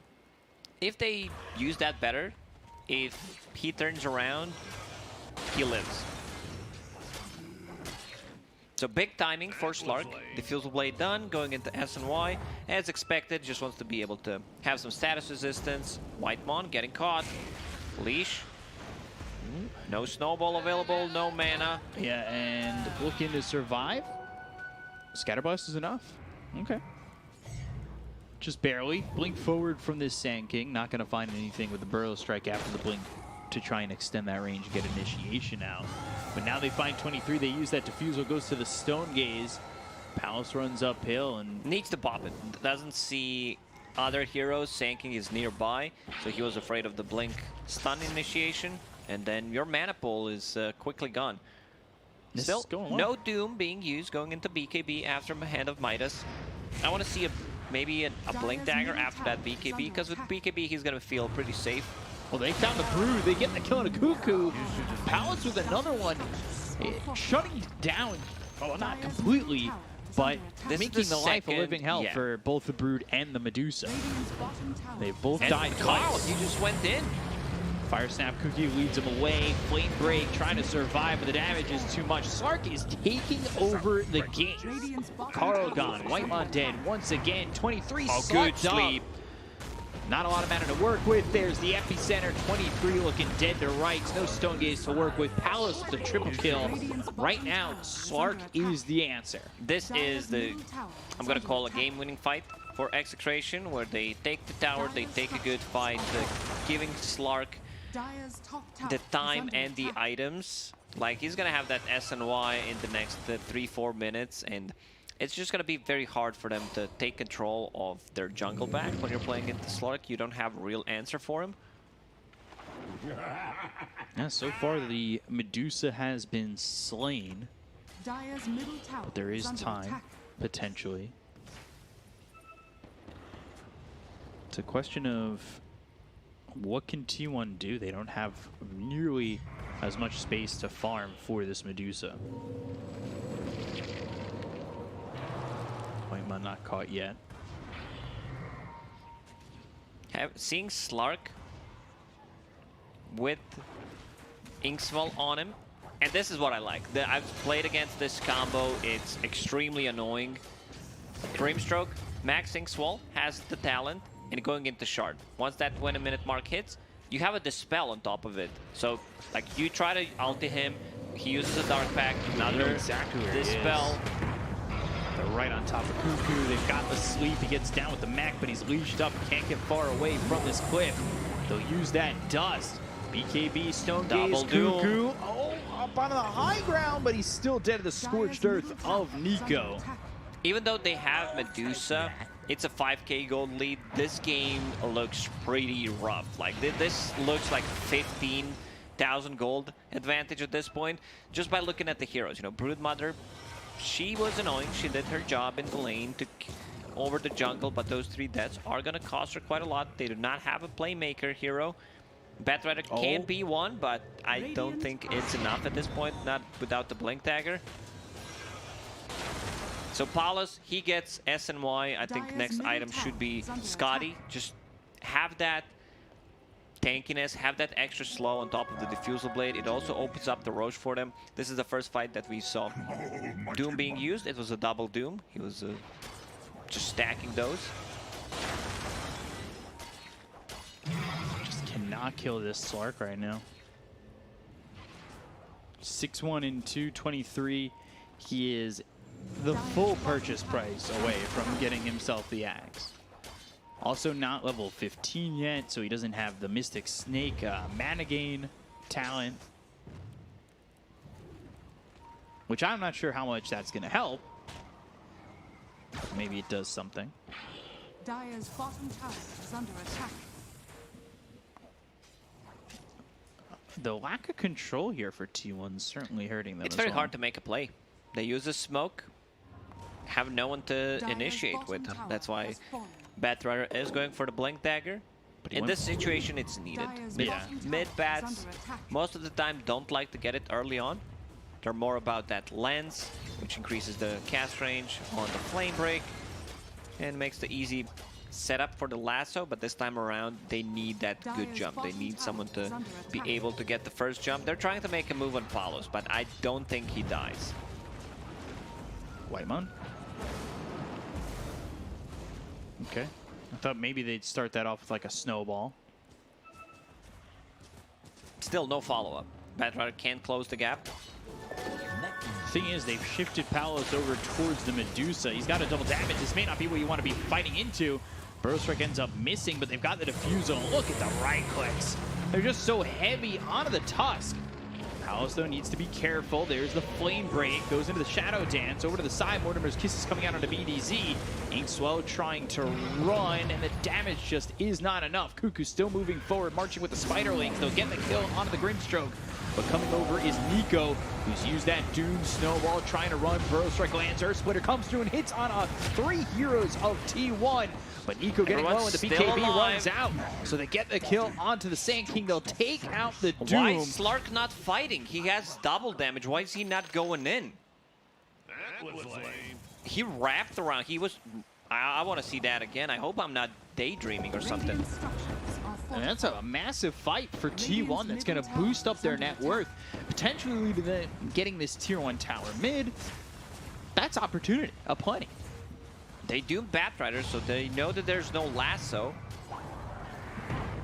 Fire Snap Cookie, that gets him away. They don't get the tower. Oh, 23, losing the Courier. So let's see this. He's got the double damage. Burrowstrike misses here. Snowball over, hits on the It's fine to Palace. disengage here. He was very afraid of the Batrider. Good shards once again. Whitemon, this is the like 3rd or 4th time that he's keeping himself alive. And if this fight continues, like we're gonna see it again. So Slark just running away, regioning up, has a bottle, will be full HP in no time. And then he decides to just go back. Like he's running back. Not a single hit dealt in that damage in that fight. BKB's been popped by Carl. They've got the lasso on Aoi, and now they're trying to get the kill here onto the Sand King. They've got him. They also took out BDZ. Double kill here for Cuckoo with the BKB being popped here by Carl. You're getting a lot of kills for T1. This time they'll take the tower. I'm really surprised by what Slark did there. They had their timing. This was supposed to be another fight, one for them. Good Doom on a Batrider before he got any of the spells off. Another double damage for Slark in the bottle. Okay, so they still have something. They're giving time for 23 Savage to recover. It's gonna be Eggs done in the next minute. Yeah, but he needs. Yeah, his career is dead. Yeah. Got Blade of Alacrity dying on that Courier. Which is unfortunate. Do you just... No, never mind. I was gonna say, well, just buy another plate of Alacrity. Don't wait for the courier. Just get yourself an Ags and then build that into something else. Sometimes you're too smart, B-Cup. For this game, it's a 200 IQ play. You know, I gotta keep the percentages there. To be fair, there's like a situation your courier's dead for, let's say, 3 minutes. And you want to have that item right now, you have the gold. So I would not be surprised if someone does that. Because you lose only 500. Well, it's not even... If you can sell, I don't think you can upgrade the Blade of Alacrity into anything yeah. later on. That's the only problem. But it's the blade that you could potentially make. Like, if you need the item right here, right now, there's a second row spawning, let's say. Not a bad idea.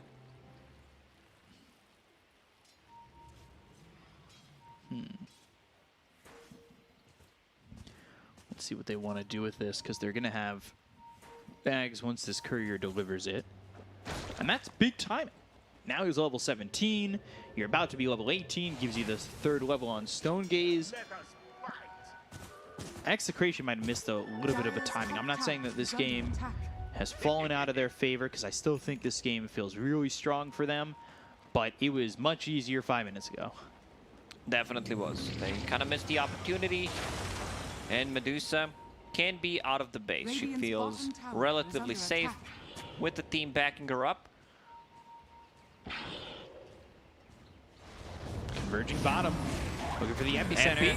They've got the Doom onto the Medusa. Now the Burrow Strike with the epicenter is going to be enough damage here to kill the Medusa. They've got the Mortimer's Kisses coming down to the Palace. Palace, you got to be careful.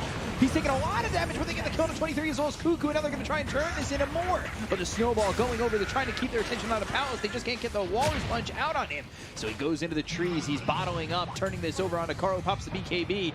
Pounce not leashing. Nico gets the kill on a Zephyr. That's 3 heroes down to the side of T1. They'll make it a 4th as they'll lose Whitemon. TP out from Carl. A great fight there from Execration. All they lose is BDZ. Excellent fight. They start with the Doom on Medusa, follow it up at the epicenter and the Burrow Strike. And Medusa melts. Like, ET has aura maxed out plus the Solar Crest, so you're not tanky. You feel like a creep when he gets on top of you. And all mana gone. By the Slark, easily done. This is something that should have happened in the previous fight as well. We played a really good fight there too. Gets the Burrow Strike and a Whitemon because Walrus Punch might have killed Palos. On top of that, to start, the Fire Snap Cookie moved Medusa out of range of the Burrow Strike with the epicenter, so he forced that forward, had that little bit of extra range, then connected both. So a really well played fight there by the Sand King of Ewing. Good thing about Slark this time around is they don't itemize into any kind of silence or anything, so he's really not afraid. You don't buy BKB in this game at all. It's never gonna be necessary because they have 1, 2, 3 abilities that go through magic immunity. Shard also done on Grimstroke, something that we mentioned. So it's a dispel into dispel into dispel into dispel. It's just constant dispelling things, having this movement speed. They don't have enough lockdown. They can't kill Slark. That's the problem. Now with the Scotty, exactly what he needed. A bit of status resistance, raw stats. Burrow Strike, Fire Snap Cookie, Snowball save. That's for Cuckoo, but they've got the Soul Bind. And now the Mortimer's Kiss is coming down with the Shards. That's going to be right on top of Palace as well as Nico. But they've got the damage to get the kill on a Whitemon. They've taken out the Sand King over to the side. BDZ, he's dead too. All right, 2 kills here for T1. They want more. Carl moving in. He's got the lasso available. Can he land it? Cookie Slowed up by the Diffusal. Cookie not enough, but the Blink's there. And now, they're looking to get the kill on Palace. Do they have the damage from Cuckoo? They might. Right click's coming in. They've got the Sleep on the Medusa. There's the Sleep coming through on a 3. They'll land the Earth Splitter, cleaning them up. They get the kill on a 23. They'll take out Cuckoo. Great turn from Execration. RR, what a play. He lands a 4-man stomp into the Earth Splitter, and they turn this whole fight around. They were chasing. Good try. You know, they almost managed to bring down Slug. Still, they don't have enough damage. Lasso was available, used correctly, but then you drag him down. There's not another form of stunning him, trying to lock him down. What a beautiful fight from Execration. almost going sour. It's under attack. These fights have really been on the edge. The unfortunate part for T1 is they have not been the benefactors of anything, Radiant are you scanning. know, just those a little bit of extra. It's only gonna get harder for them. Double Doom available. I also wouldn't mind seeing a refresher on Doom. So possibly 3 Dooms. Dire's middle barracks has fallen. Roche up and available. If anybody wants to take that. Surprised no one decided to take Roche. 28 minutes in, usually we see at least 1 kill on Roche. Let's watch this fight again. Snowball, Walrus Punch, all used. No Yo-yo. Doom available there. It was on cooldown for like 15-ish seconds. They end up trading for Whitemon. BDZ goes down. He's got buyback, which is important here. Stone Gaze, all right. Palos in some trouble. They've got the Walrus Punch, but the Fire Snap Cookie might have been a little bit too early. They got the sleep on the 4 again. They land the stun onto the Balloon Mother. Down goes Zep for Whitemon. Got Burrow Strike on both. Cuckoo, 23. See you later. Wow. I mean they're just handling to them, man. RR, another 4-man stomp, did not even use the Earth Splitter. I believe this game's over. I don't think they can come back. Medusa trying to get a Lincoln Sphere to protect herself against the Doom. I don't think it's gonna work. They can easily take Roche. A couple of buybacks expended. Power of ET. You can nerf this hero, but no matter what you do to him, it's still gonna be a top tier. Oh man, they found Carl. Just the coordination right now from Execration. The way you looked at me, like that was, wow, a rhyme that I did not intend to say. Was that the face? Don't tell anybody. Blink Dagger here for BDZ, and that's despite the fact that he bought back. You can see the power of that Dispel from the Grimstroke in the previous fight. He uses the Q, he uses the Dark Pack, and then another Dispel into another Dispel, suddenly full HP. Like, because he's healing. He is healing from no that way, shard. TP, no chance. Yeah, no way. It connected on 4 heroes around him. That's a lot of heals. Sorry. Carl back in 24. Dire's top tower has fallen. Could see on his death spot, they've got the Monkey King spray.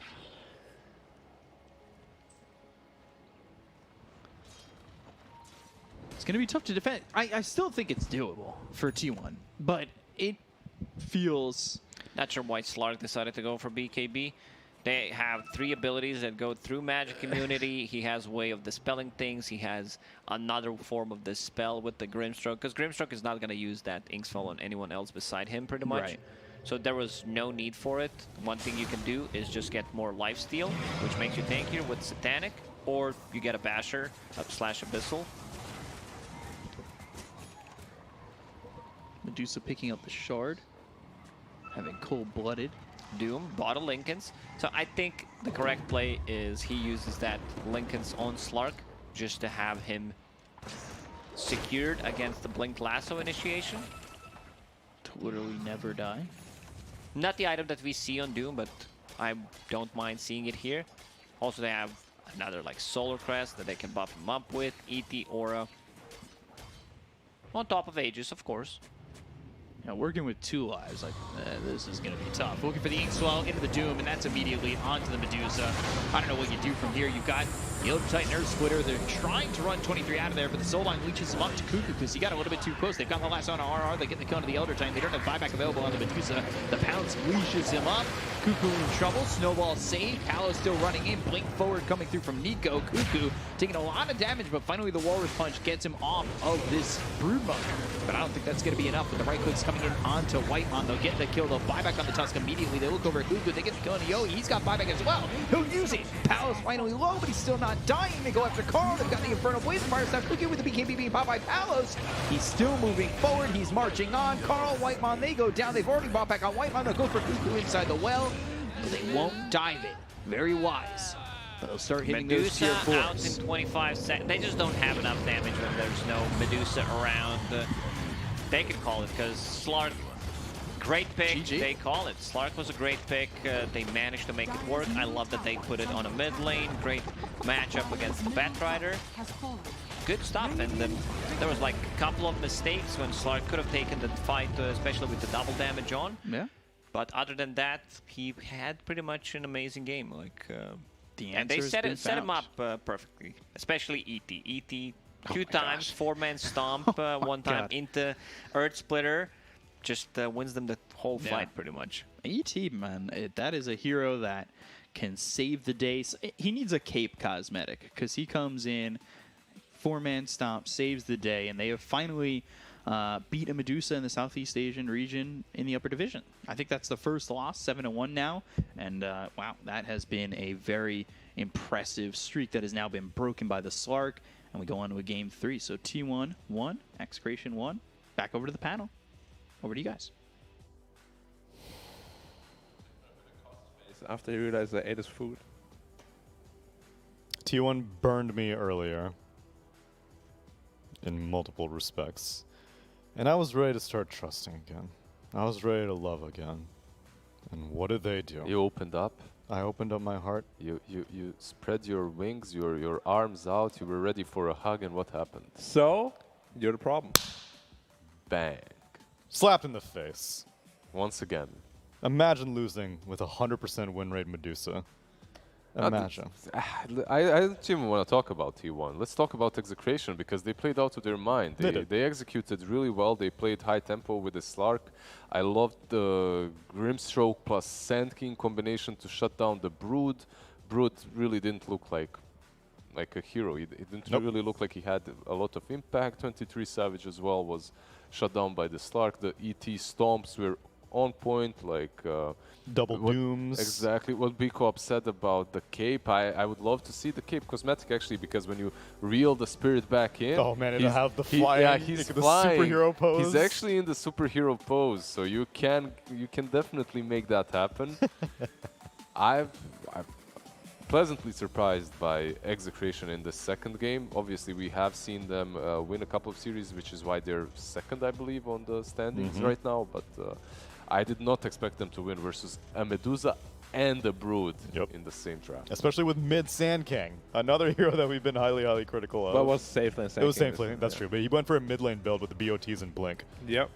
And so overall, and Slark also, like Slark is a hero that we have not seen as a potential answer to Medusa. We were skeptical because of how Dark Pact interacts with Stone Gaze. And he won. I mean, I don't even know if he stone gazed in all of those fights because he got doomed I first. don't think he...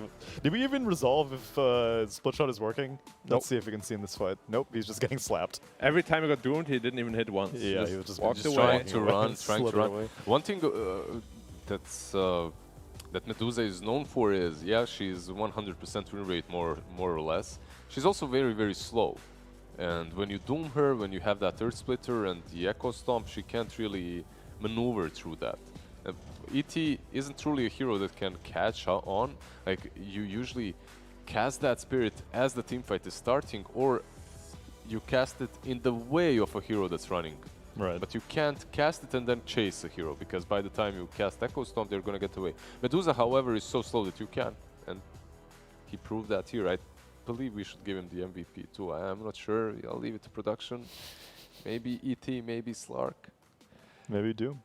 Nah, Maybe Broodmother. maybe. The Schlangenfrau, what about her? Schlangenfrau. I mean, for Execration, maybe, yeah. he got caught in, like, just something I've not seen in a long time. Where just a spirit walks up, he's just hitting creeps, Yep. And he gets gets stunned, stunned. while Yeah. 3 of his teammates are dead, and he's like, oh, his Slark is next to me, guys. Like, Not I'm good. dead. When you think that the hero is too good, you allow yourself to make some interesting plays. Sure. Like he allowed himself to do that in this game, and yeah, you can't mess with the Titan. Interesting indeed. Let's go to game 3, they say. They say. T1. This is all according to their plan. Yeah. They're like, All yeah, according we to need more Keikaku. experience. All according to Keikaku. Yeah. I mean, I am still shocked that Medusa loses, especially in 23 Savage's I hands. can see it on your face, the disbelief.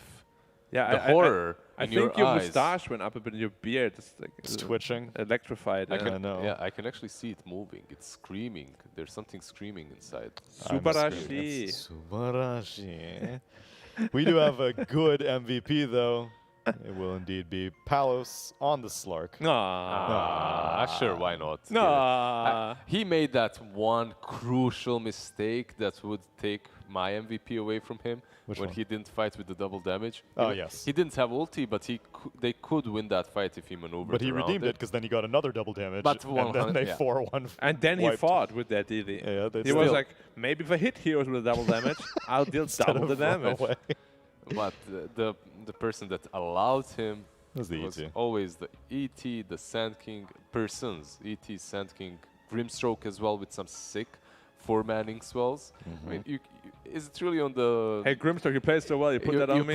You put the Inkswell on the Listen, Slark, and Slark was the one that Positioning's brought important, it. right? How does Grimstroke get in range to do that? It's all on the Grimstroke player. That is Speaking amazing. as a indeed. real Grimstroke player, I can Exactly. see it. Yeah, that's Especially now that cast range talent is gone now. He used to have that. It used to be easier. Wow. I know, right? Guys, did you see my ult? I linked 2 people. Listen, just because it got a buff and now it's easier to link 2 people, that doesn't make it any less valuable. And do you see the double doom? It's all me. No, that Oh makes my- it more valuable. It makes it more valuable. Exactly. You're getting it. That's a support mentality. We have to see now. I was saying at T1, can they close it out? The answer is no, not quite yet. And now maybe Execration gunning for that 4-2 spot, having 4 wins with TNC. It's a very real possibility, but we need to jump over to a quick break before we can resolve that for game number 3.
Change of range.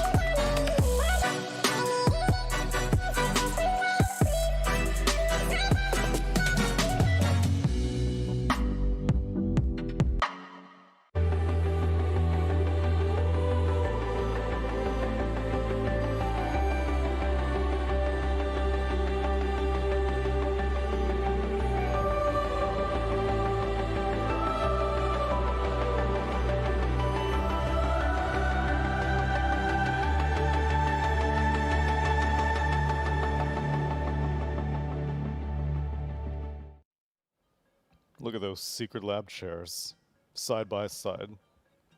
Titan and Omega. Beautiful. Beautiful. Should I'm be in swapped awe. though, Why? because I have a Titan. I have an Omega. Oh my god.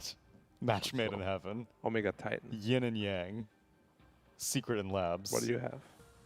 Do you have a? We have We have the a Titans. HyperX, right, as well. Of course I have a HyperX as well. That's right. HyperX Secret Lab chairs. All proud sponsors of the Southeast Asia Upper Division presented by PGL. And I hope you've been enjoying the broadcast because we're giving you a third game. Just the way that you want. Because otherwise we'll stop right now. Exactly. We would have just ended it. Yeah. Hit stop streaming. Any more, like, what is this cringe cast, this cringe panel on Twitch? We're out. Choose your words one more wisely. XD in chat. I'm out. Yeah. Don't get triggered. Execration, T1. Is it possible to have too good of a first phase pick with Broodmother Medusa? The answer is yes.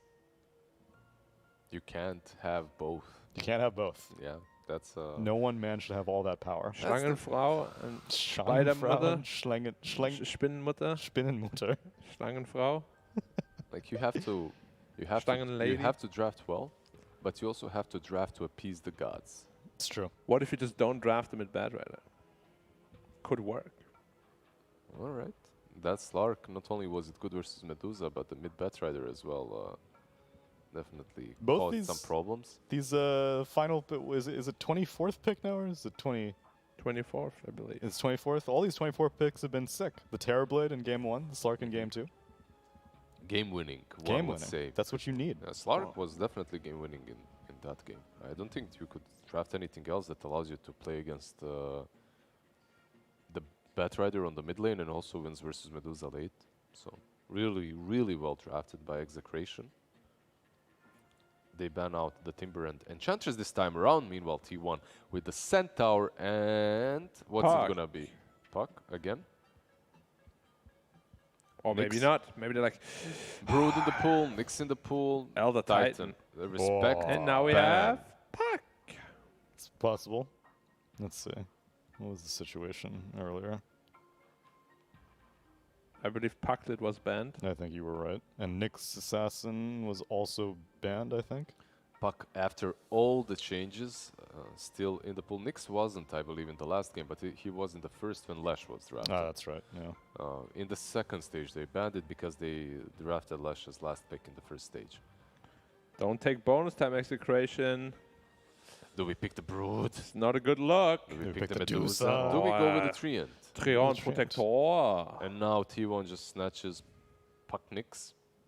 Life is good. Also, Bristleback was first phase banned in Yeah. game 2. Snapfire, Snapfire. who Nyx Assassin also owns. Mm-hmm. And Doom, who Nyx Snapfire. Assassin also owns. You're right. Don't you just Nyx here? If you like, okay, Morphling. But instead. Morphling also is very good against Doom. Yeah. This is And something that Snapfire. they banned the Morphling when they picked Doom in that first game. You know why? Because he's good versus Yeah, Doom. because of 80 damage everyone, and you can't pressure him. It's a very great lane. And you can steal him, take a Devour, scorch some Earth, turn back into Morphling. So tip for some easy MMR, Mm-hmm. Pudge versus Morphling. Why? The laning stage, if you manage to just snipe him out a couple of times, they're gonna tilt. Or you just feed. How do you- Or you feed, that's also Because possible. Morphling just owns Pudge. Yeah. Right clicks and stuff. No, because you're not gonna lane against him. You're a 4. You just need to wait for him to shift a little bit lower. The Mhm. hook insta gives him. Oh, I see. Oh, and 'Cause then so he much morphs pure up just in damage. time, and you're like, oh shit, I'm out of He's position, standing right boys. next there is no way you morph just in time for the hook. Like if you that's insta connection. You don't guess see so. it. I've But seen if you miss worse hooks, things then happen. probably don't do that. Yeah, if you don't cheat, then don't do it. What is Pudge's armor right now? In 1. It's 1? Yeah. So that he still hasn't gotten any buffs to that. What No, a he shame. got. He had 0. He had 0 before? How long ago? Pudge doesn't need any more buffs. I think it was just recent. No, really. It's Pu- pretty recent? Yeah. Yeah. Plus 1 armor. Pudge is really strong at the moment. He seems strong. Needs, The he shard needs is- no buffs. Pretty much everyone unanimously thinks that the Shard and the Scepter should be reversed. Because the Shard is way better than the Scepter. with I'm not being buying able to- Scepter at all. Like Yeah, no one AO does. Actually, Scepter versus Morphling is good. Got the heal reduction. Heal reduction, That's true. 25% versus all these beefy boys. It's pretty strong, but you don't want to buy it, and it's very expensive. Just play mid patch like me. Yeah. Find Cloak of Flames. You play mid. Is there any hero that you don't play mid? No. Okay, then. It doesn't matter. Like if you're good enough, you can make anything. Dude, I played mid CM against the core Mid Slark. Mia Sim's a real thing, though. It is because She has good. the attack speed talent. No, you go with spell damage. Oh. Yeah, I see like Deso Mjolnirs. Nah, that's a meme build. That's a meme. Yeah. You don't go. You're there. telling me that your version is not a meme Dude, build? I had Blink Hex. I just jumped on the Slark, hexed him, ulted, he just died instantly. Oh yeah, and then you got the shard that game also, didn't you? It's a ton of damage. Yeah. What about mid Treant Protector? What would you do on a mid Treant I mean, Protector? I probably like I play stuff that can actually win the game. Oh, okay. Like, often Treant makes sense because you can bully, right? But Yeah. mid lane, what would you do? If you're playing unranked versus players that are not your level, like you can literally just right-click them to death. It's true. With Treant. Get like Mask of Madness. Orb of Corrosion. Orb and of just Corrosion. Dive them. And with also Leech Seed. disrespectful though. It's pretty disrespectful. Yeah. But these kids got to learn. This is the real world. My favorite Get hero, outta here, bro. My favorite hero to like abuse in trash rank would be Omni Knight mid because Ah, yeah. you just kill them. People don't know how to handle You that. dive. You The just go hammer ham. of purity, dude. That's Yeah. right. Cooldown got buffed.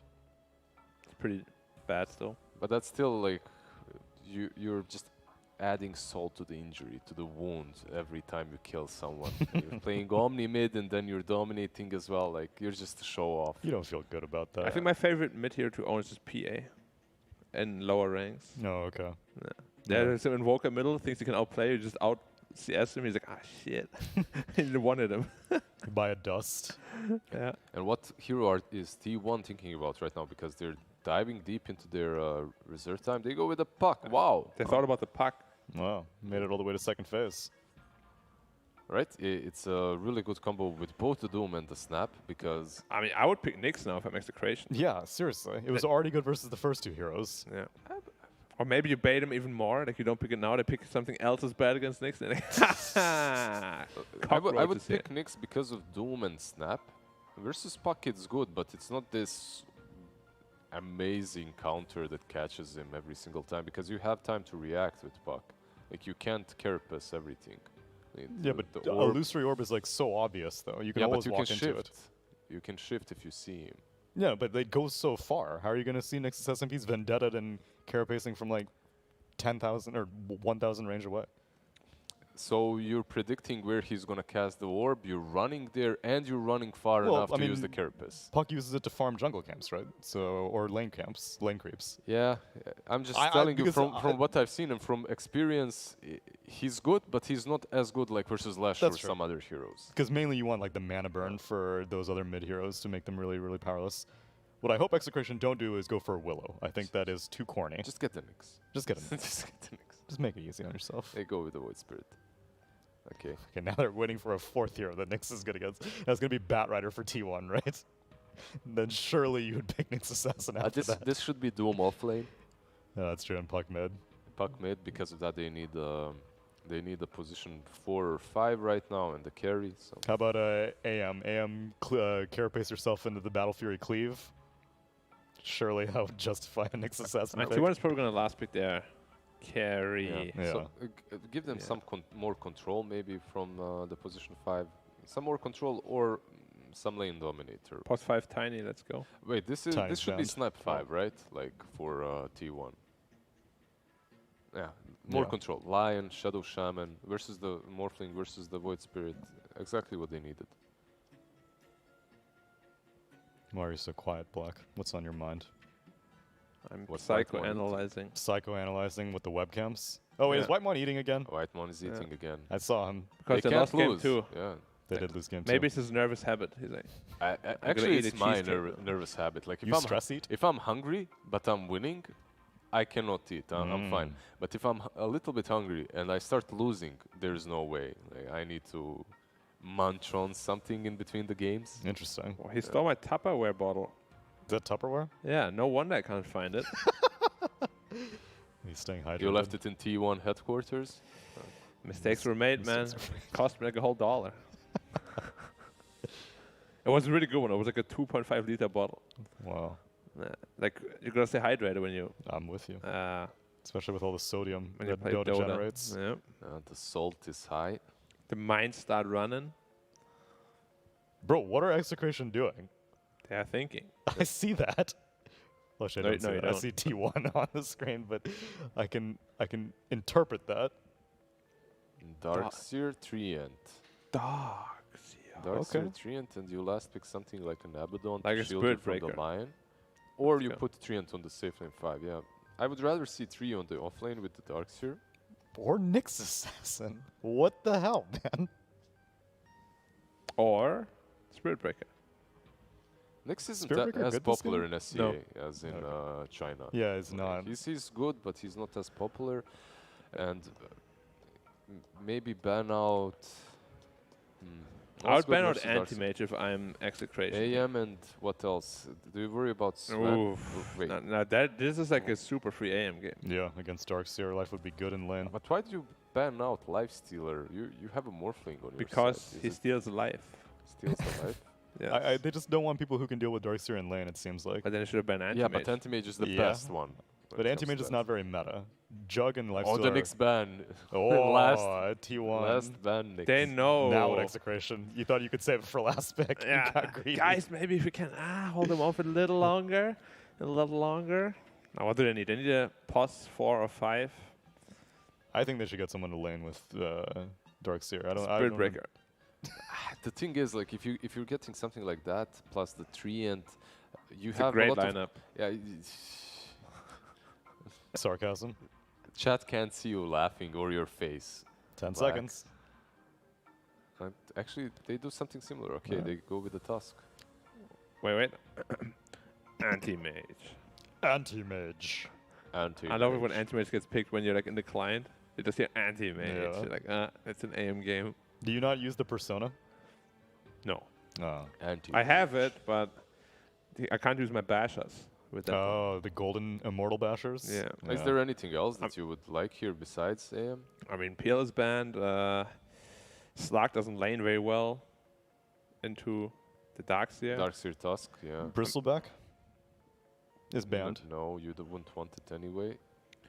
Maybe some range hero, but I mean, even Drow Ranger is pretty risky because he can get on top of you. Deuce is Darkseer banned Tusk. out. AM sounds And like I feel the it's a best free option, AM yeah. game, but if they don't want to do that, then Troll. AM or Slark, I guess. Like, yeah, you Slark go is with really Slark. risky against Darkseer though. Yeah, that's true. It's a tough lane. 23. Put your voice out there. Void. Okay. We've seen the same Void is good. approach. Yeah, versus Void is good. versus the I mean, Darkseer. that just shows me 23 is not a boss though. Yeah, but for the team, Void is much better. You have Snapfire now. You have Yeah. that combo. That's what you think. AM's But now the you have a Lion faces Void lane. Like AM faces Void is actually a kill threat. I'm not a fan of the position 5 Lion overall. Like, we haven't seen it do well. Position 4 Lion, sure. But when you're picking position 5 Lion and you don't really have enough farm to buy that Blink Dagger early on, it's mostly you that feeds first to these Void Spirits and Morphlings jumping you. So you don't even have time to use that Hex. Isn't Snapfire pretty trash too against Morphling? Because you have high armor. Yeah, the armor doesn't You really. just The morph up shredder armor anyway. doesn't really matter. That's true. I mean, the Snapfire and Doom lane shouldn't do too well. Like, they'll get farm, but they won't pressure Morphling. Well, you know what time it is for me. Flip a coin for me.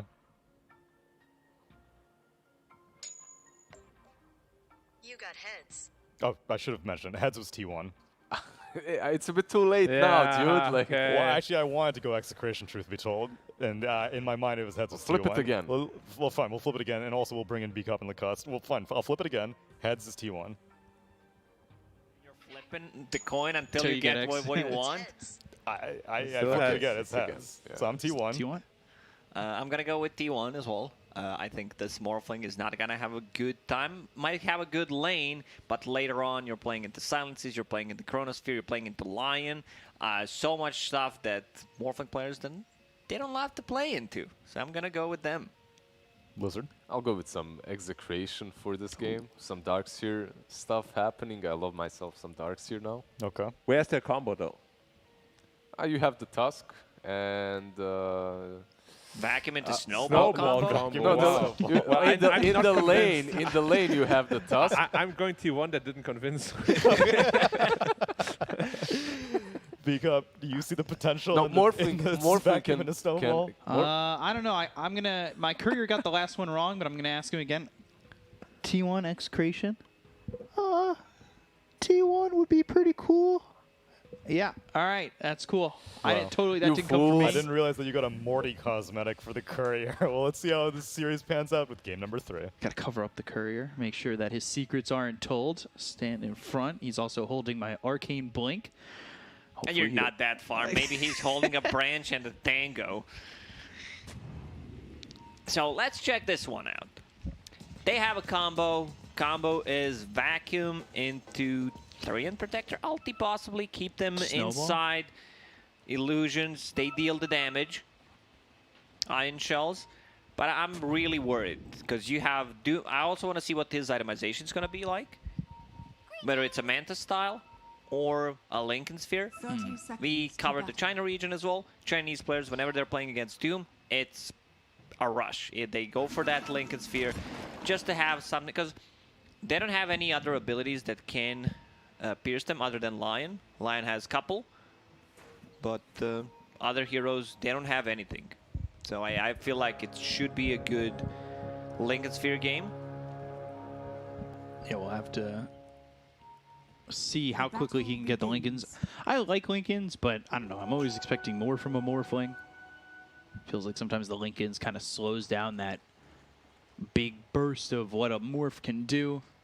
And by the time you get to that point, That's because why you're you kind of expect behind. more from Morphling. Yes. Okay. Glad you caught that one. But, you know, at that point, it's like you're dealing with a lot. You get that Lincolns, and it's like, oh, I can block Doom, but now I'm in a Chrono, now I'm in a Bottom Dream lane. Coil. No creep wave. They have 0 creeps. Double Iron Shell on the creep wave. So Faithless Void will farm under the tower. I don't think he minds. I don't think Faithless Void cares too much about this. And he also starts with the Time Walk, which I like. So no random bashes. Will be able to secure every single last hit. Doing it right. 3 for 3. There it is. There's the 4th, and they're going to continue to Iron Shell the creep wave. Ooh, Iron Shell Whitemon. He's burning pretty heavily, or getting plasmid. I don't know what I think Faithless Void should just stay here, and the Lion tanks it. Lion does not get any XP. Carl? Almost dying in that mid lane. What I think Lion can possibly do is just run top, and if there's potentially have aggressive tri-lane, keep Faceless Void farming underneath the tower. He gets the levels, gets more points in the Time Walk, and if they threaten the bottom lane, then he can TP. But now he's dead. Yeah, tag team, Shard. They're both level 2. It's a very easy kill, and Carl does in fact die over mid. It should not happen. This was not even close. Void Spirit, almost full HP. It's a better matchup for Void Spirit until Puck start get levels. He's never gonna feel comfortable playing against that Dream Coil, but this is a good start for Yowie. So you see what 23 is already queued up. Looking potentially towards the Diffusal. Mana burn against Void. We've seen a lot of carries also not going for Battle Furies anymore. They just love to have that Diffusal Blade, Maelstrom, so they can fight earlier with the team. See 11 and 2 right now, make it 12 and 2. It was a good 2-man stun from Whitemon bottom, but it doesn't turn into anything. There's not much more there unless you somehow secure multiple bashes in a row. Nico out of mana at the moment. So I guess we won't be seeing more of those Ion Shells, at least just yet. Until he gets himself a little bit of mana regen. So they've burned through all of this, and there it is. There's the bottle refill. So BDZ, he got that bottle refilled. He gives it back over to Nico. Now he's got a little bit more mana to play with. Stun The stun misses. misses for Whitemon. Bashes onto Nico. That might be the saving grace for Whitemon, but he's vacuum backed. Iron Shell on top of him. They're healing up Nico as he does this. Whitemon just surviving, and he gets to survive the botch stun. Looking at the top lane, Morphling free farming. I don't think they can stop him at all, especially now with the 2 points in attribute shift. Ooh, Nico. He might just die here and needs one more shot to kill him, and there it is for 23. Big kill. White one uses healing salve immediately on him, and I think you just get the power turns. A bit of a Calais there for me, at least. They get a kill on RR. Interesting. And they got the kill into the tree, and big kill for them to get. Cuckoo currently sitting here at 18-4. I'm going to take a peek over at the net worth because I know Doom's at the top of it. I just wanted to confirm my suspicions. Is it confirmed? It is. Just by about 70 gold over the Void Spirit. Shards blocking Whitemon, but he's got a two-man stun. All they need is a bash on BDZ. Vacuum though, no bashes, no bashes, no bashes. Oh, that's big. That's pretty big. Is under attack. Like one hit, and then you get yourself to almost level 5. Mid lane. Carl. He's in trouble too. Can he survive this? Waning Rift gets the silence. What did he kill him with? Right clicked him? Through the tree? Okay, production, please. I want to see this one again. It feel like he didn't even hit him. At least on my screen. Is under attack. Going after Nico. Can they catch him? Time walk. Hex. There's the bash. Could have used that a little They need while another ago. one. There's There it is. another one. Okay, they get the kill. Alright, so he stacked up his luck a little bit. Because it didn't happen before, so Here we're we going to go. see that one again. Waning Rift and boop. How does he see him there? There's no ward. It's like 300 plus attack range as well. He goes through the threes and hit him. Very interesting. Just gave him the old boop. Now he's level 6. Snowball coming in, and they've got help from Nico coming over. Vacuum back. Carl dead back to back. I knew they had Vac, but I'm talking about Vacuum in this game. Didn't know they had a real Vac, you know, because this Void Spirit, what's his attack range? 200. That didn't feel like 200. No. So third death on Carl. His game kind of done. Yeah, he doesn't even have Dream Carl yet.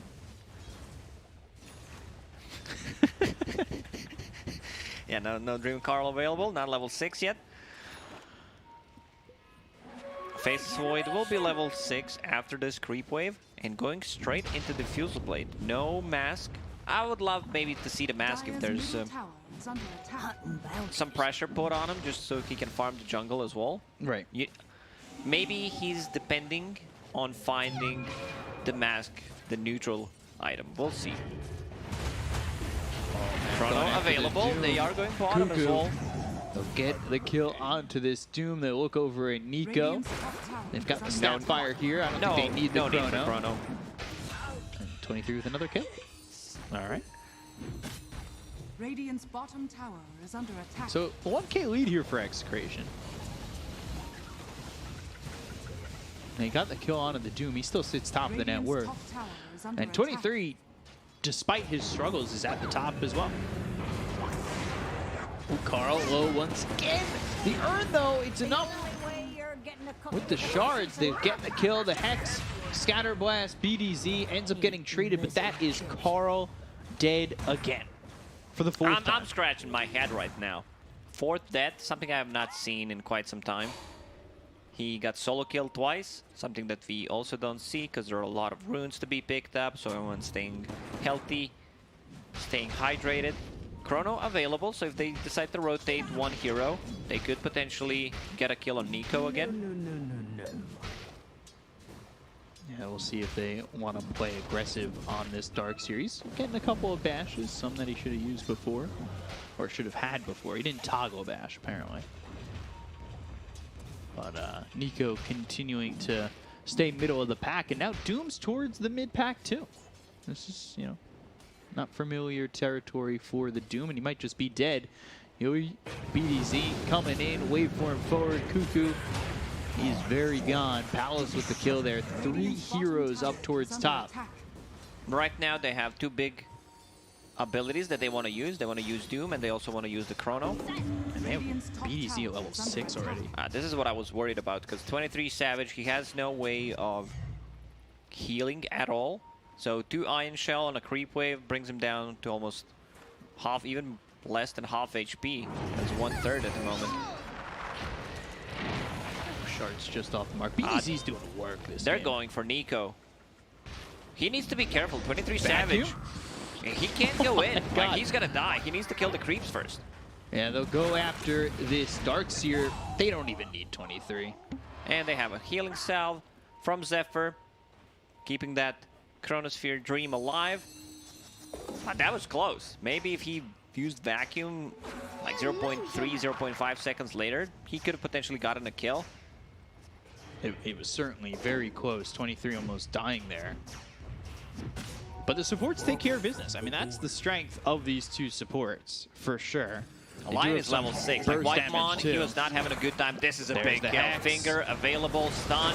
Yeah, you'll They use even the bring finger. 23 Savage just in case he wants to do some kind of shenanigans. Puck coil available.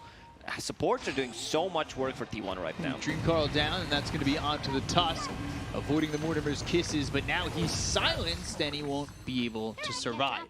So they get the kill there onto the Tusk, who did have Snowball, I believe, but since he got silenced, couldn't get it off, and they use that. Leash mechanic can't get it off. Then well-timed silence from Carl. Yeah, he was hoping maybe preemptively get something done, but he just gets caught out. 23 Savage was thinking about what he needs to buy in this game. Diffuse Blade, great again, like Mana Burn against Morphling. He's gonna Chrono. go in finally with the Chrono Fire Cookie. Snap Cookie, and now the time dilation onto Nico. Little Shredder starting to try to surge away, and also throws down the wall, He might be goes able into to the trees. get out, maybe. He doesn't have TP. No TP means he's stuck. Another quiet, surge though. available. And now 23 in some trouble. He time walks, and they've got the Snowball Walrus Punch and the kill into 23. So Chrono, Fire Snap, Cookie, all used for nothing. Radiant's bottom tower Big is question under mark there. attack. What happened? Radiant structure Also, this is why I don't like only 2 points in the time walk. It's 18-second cooldown, level 2. Like at least 1 point, just so that you can get out of the trouble, potentially close the gap. Radiant's bottom tower is under Radiant's bottom Man, that tower's gone now. You see a lot of different item builds than what's kind of standard. Nico going for Soul Ring, not a single Null Talisman. I believe Cuckoo, when he played the Darkseer, he went for 3. 3 is a bit too much. 2 feels really good. The Spell Amp, the Mana Regen. It's a lot of Null Talismans.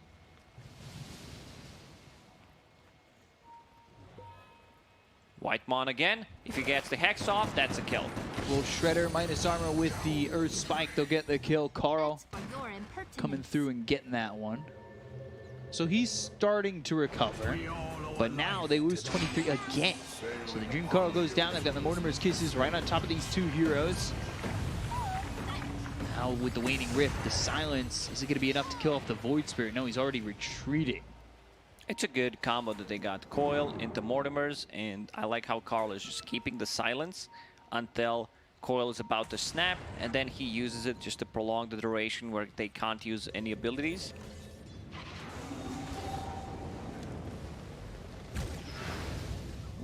Okay, Palace getting the benefits of that Radiant's bottom tower Doom is Morph, under attack. getting the Devour.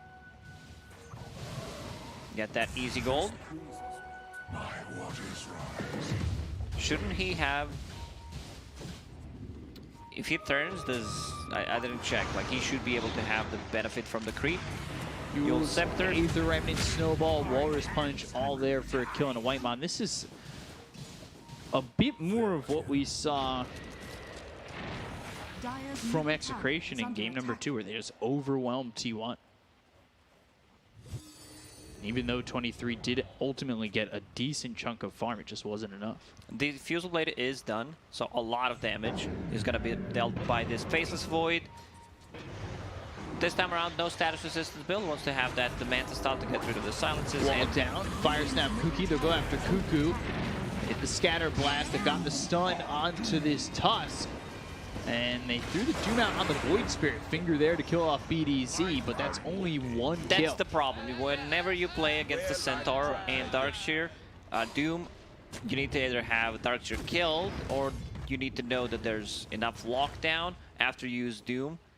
So, because there's going to be Surge / Stampede type of a play. So it needs to be very careful how he uses the next Doom. Going into pipe, next item. Just wants to be able to tank up. No Hand of Midas or anything.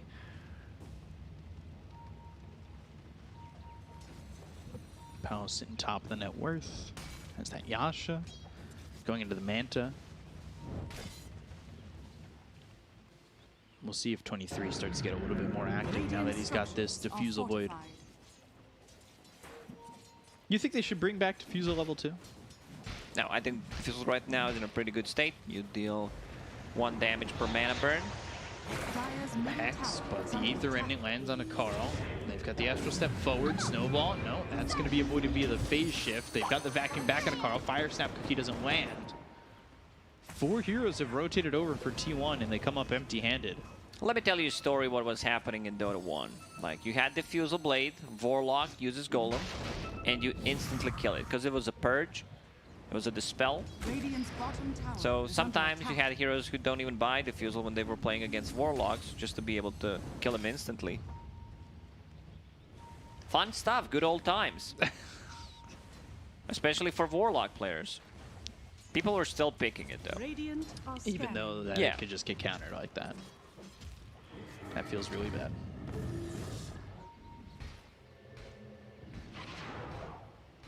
Darkseer going towards the X, 23.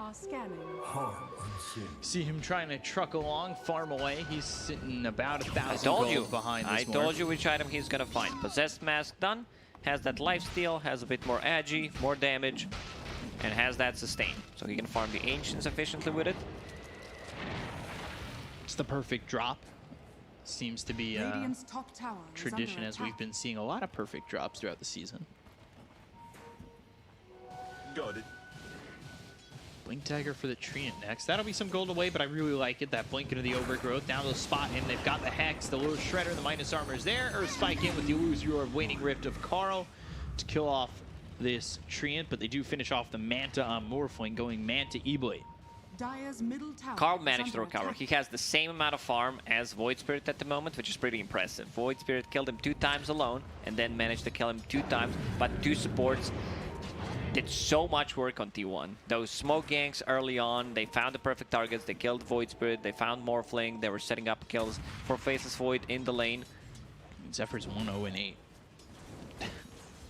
He's done so much so far. He's 1-0-8, and he's still somehow sitting bottom of the net worth. Feels really bad. That means that you should be hitting creeps instead of heroes. He is sitting at the bottom of net worth, but the rest of the team is doing really well. You have 23 Savage, 7.7k. Doom is also up there. Once Morphling finishes the Manta style, already done, going into E-Blade next. I still feel it's a good Link and Sphere game. Just that first initiation. Maybe third item here. Wants to have a bit more burst damage, especially for the supports. Even Void Spirit, who does not have a defensive item yet. Yep, Void Spirit going X. So there's the combo. Vacuum into Resonant Pulse Silence on all 5 heroes. It's not that bad. Like, Overgrowth is good. Drain Protector. This is the item that we see. Double Fele dropped for both teams. This is the dream. Let's see who decides to hold it. I think Snapfire gets a bit more farm priority here. And then, like, you get a mech on the other side. Like, you can even give it to Darkseer. I would not mind seeing Darkseer, because he's one of the few heroes that are not 4 or 5 that can hold it, like Zeus Tinker type of a hero. Yeah, and they're trying to get the kill here onto RR, who I think should hold Philosopher's Stone, as he does. Overgrowth, Palos, waveform away, lose your orb. Is he going to jaunt to it? Yes, he will. All right, Adaptive Strike, Scatter Blast doesn't land. So yeah, Holy Locket, amplifying the healing and having that instant heal on allies. I think this item is in a pretty good state. Maybe if the price drops by 100, you can invest into it. I feel like that would be a really good investment. Might even see it on some different heroes. Anything that has any kind of heal, I would not mind seeing it, because you get the charges more often, from 15 to 10 seconds and 7.29. Yeah, so you're just constantly getting all these charges. Definitely feels like a first item for Trian. A good first item. And he's holding that Philosopher's Stone. Like I said, he wanted to go for a Blink Dagger prior. We'll see if that's the case when he does finally grab that gold. Haven't seen Chronosphere in a very long time. They're trying to set it up on Faceless Void. They have those 2 silences plus Overgrowth. Who's sitting behind him? Whitemon, that should be a kill. Time walk away, Earth Spike in, that hits onto the Morphling. They've got the Aether and the Dream Coil comes down, but it's only onto the Tusk. The Mortimer's Kisses, they get the cone to 23. Can they get anything to return this for the side of T1? Mortimer's Kisses don't feel like enough, but finally the finger, they'll get the cone to BDZ, so it ends up being a 1-for-1 trade so far. Earth Spike lands onto the Morphling. They've got the Fire Snap good, get the Aether and it locks on the Snapfire. They have the Hex, the control here. They bought back on 23 to get this cone to Palos, and they will finish him off. He was watching that fight. I could feel that he was watching. Do I need to buy back? Now they need to get something out of this. So they need to get this Roshan potentially. Not sure if they have enough damage to actually bring it down. So not that good of a buyback. Who got the last hit? Cuckoo. Cuckoo. At least they needed to give last hit to Faceless Void if possible. But the mana drain against Morphling always going to be good. Mana burn, anything. Radiant are scanning. You have Medallion, you have a little Shredder. Is that Dire's enough top to get tower Roche? is under attack.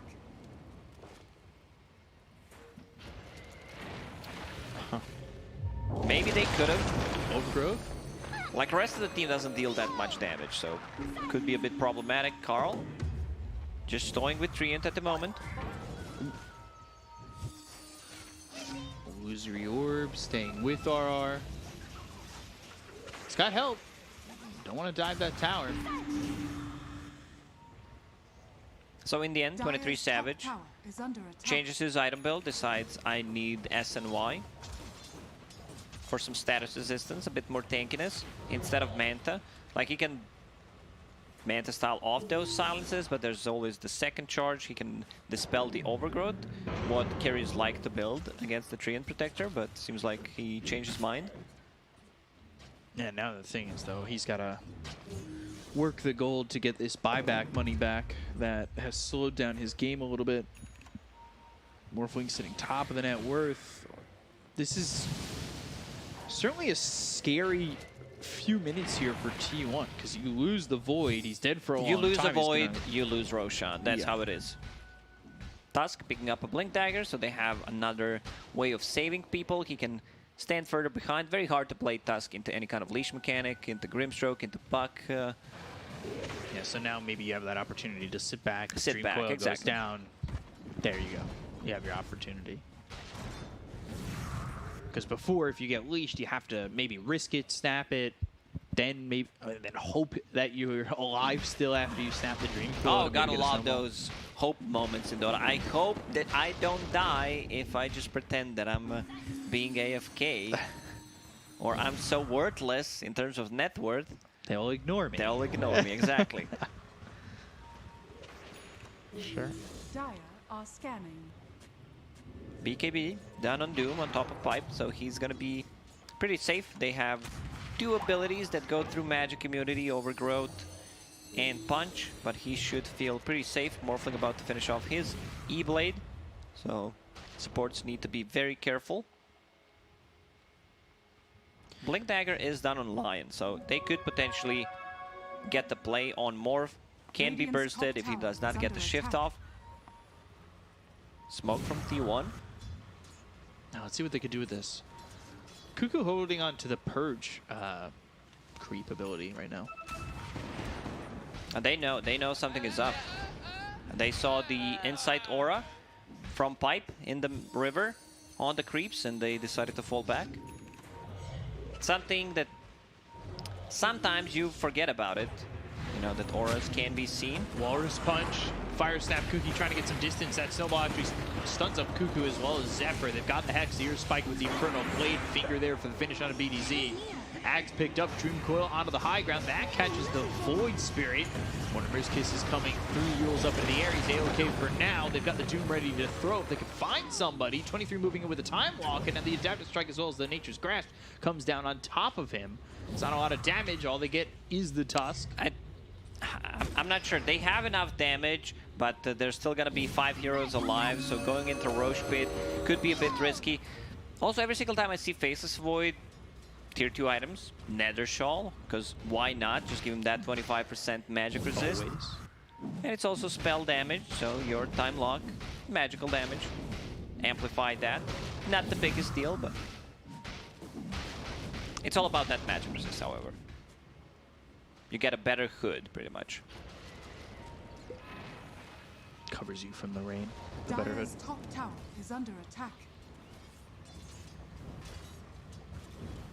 Blink Dagger for the Lion, so let's see if he can make a big move here. Get that Blink Earth Spike as well as the Hex. I would like to see more mobility for the Doom. It's another Doom game where we don't see the Blink or anything, but he's not holding War Stomp right now. He's holding a Purge, which is much better. Being able to purge off Living Armor, purge off the Surge, Iron Shells, even Resonant Pulse. Like, that's also purgeable. Break down the plays a By little bit more. purgeable, we mean dispellable, but I like how that, like, it was a... I'm not sure if it was at the start of Dota 2, but back in Dota 1 days, it was called Purge. Thanks, Purge. Thank you.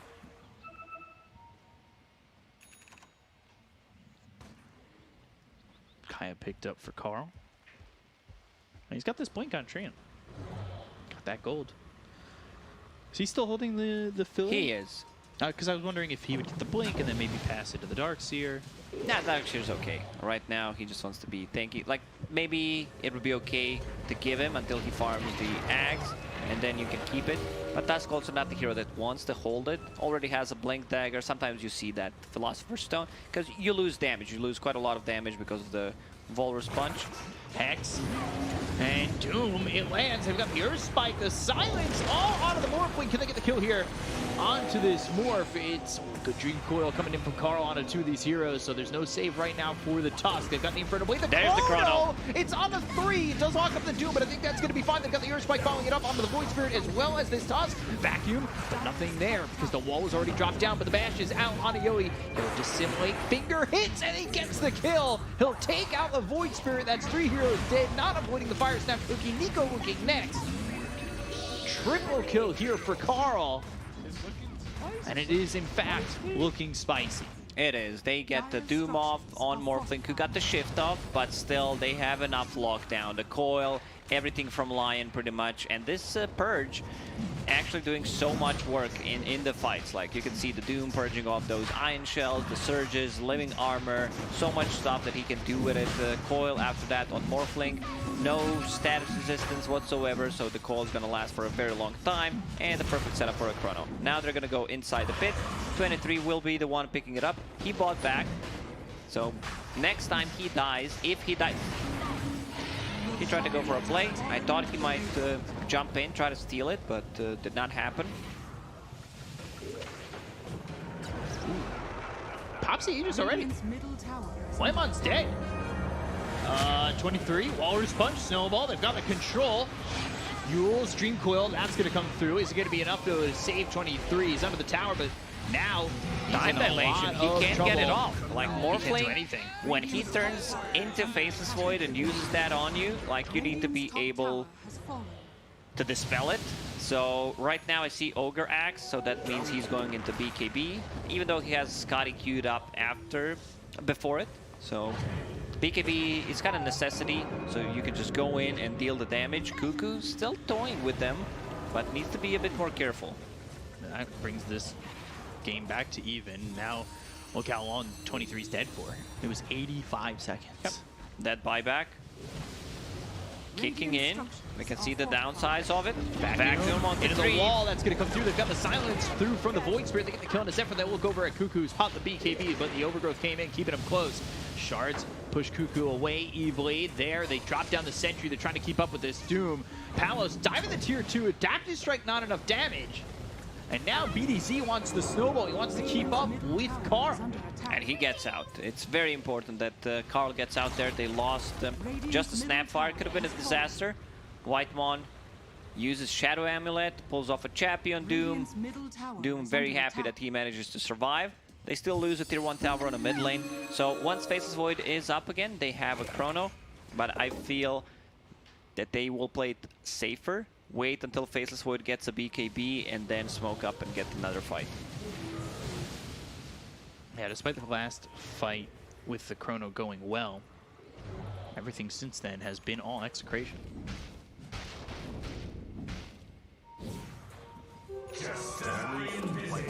Glimmer Cape, he throws down a sentry, trying to look out and scout for vision. Both these supports have blinks. You need to be careful if you're 23. Aether Remnant avoided. Silence is there. Shards, they're on the money, but they don't want to dive. Morphling finishing off his BKB and going into Lincoln's neck. I thought that Lincoln's might be his third item. He decided to swap things around a bit.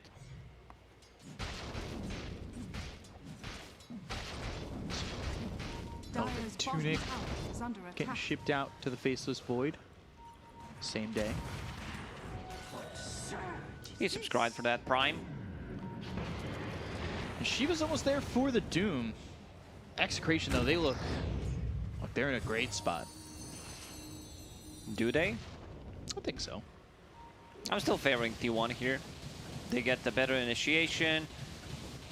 I think getting those kills put them in a great spot, taking out the Aegis. Like they felt like they were falling behind. 4K deficit could have turned into more, but you get the 2 kills. Still respecting Morphling. Yeah. You know, his E-Blade, his damage output is insane. We saw a bit of a combo, what they can do. It was a 5-man back into like Silence. If they have Overgrowth ready on top of it, could be a bit tricky. Radiant's bottom tower is under attack. Enchanted Quiver, Mindbreaker. See if he passes that Mindbreaker off to someone, maybe the Doom even. I think he should be the one holding the Mindbreaker. You don't care too much about the evasion here. Maybe, you know, he's thinking about the illusion. So right now, something that 23 Savage does is he uses a lot of neutral items. He has 4 at the moment. It feels like it's this batch when the neutral items were introduced, when you saw Huskar holding 4 neutral items. Cuckoo Nothing wrong there. Wall down, and Vacuum actually doesn't land. So I can try to understand like what he's doing. He's gonna keep that Nether Shawl in case he's split pushing, and then you have like a bit more magic resistance, so you can potentially get this stuff off. He has Possessed Mask if you need to heal up, but the Mindbreaker, I think that's offensive item. Like, it's such a great tool against the Void Spirit, against the Morphling, getting that silence. It's a long duration silence. Before it was 1.5, now it's 175. Man, that is a lot of micromanaging your inventory. It is, and he decides to get rid of a couple of those. So BKB done on him. They smoked up. Are in a perfect position to break the smoke, and there it is. Throw down the vision, and they can't even get to him. Dire's middle Really well done. is under attack. Couple of sentries near each other on that high ground.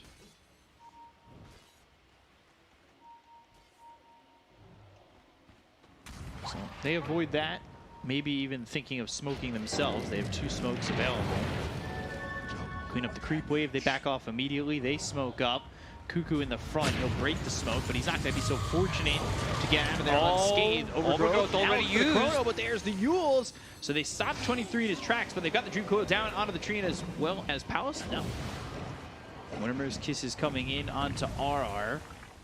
A lot of misused abilities. No BKB on Morph.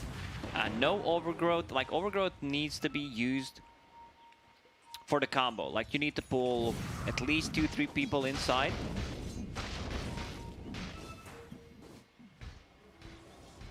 Minus 2 seconds on the time walk. T1 backing off. But Execration, they want to go in again. They've used that second smoke that was on the Treant. They're not going to find anybody. They're walking through mid. They know something is up. T1 is drawing on the minimap. Hold the high ground. Everyone falls back.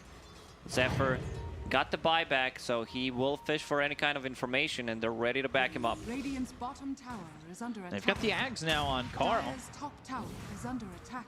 And, ooh, Nightmon taking that 70 max health per finger kill of death. Makes him very tanky. It's 5 stacks, which is okay for 30 minutes. Position 5 Lion. Decent chunk of health. So Shiva's Guard will reduce the healing. I see Faceless Void going into Scotty next. It's a lot of time that he needs to get on Faceless Void. Morphling staying very far ahead, 4,000. He has an extra item pretty much.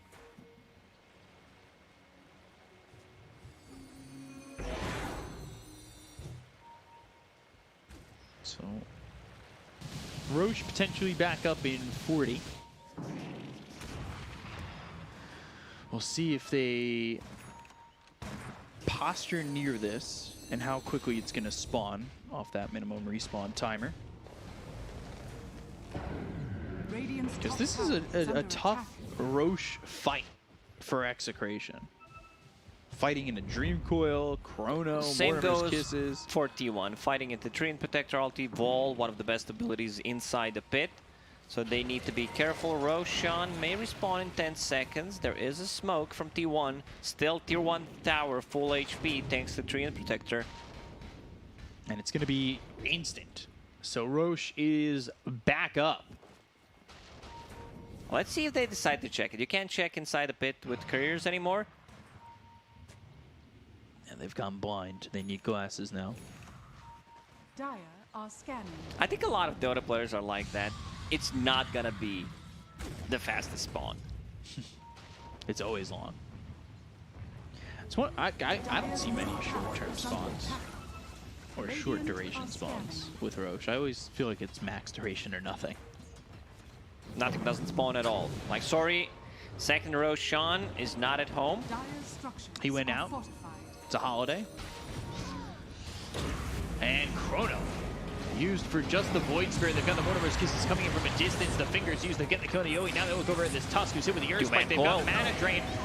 E-Blade thrown over. Earth Spike from Palos, who turned into the Lion. They've got the damage coming out onto the Darts here. They get the kill on RR. That's going to be 3 dead with buyback coming out for the Tusk. Now they're taking the Darts here.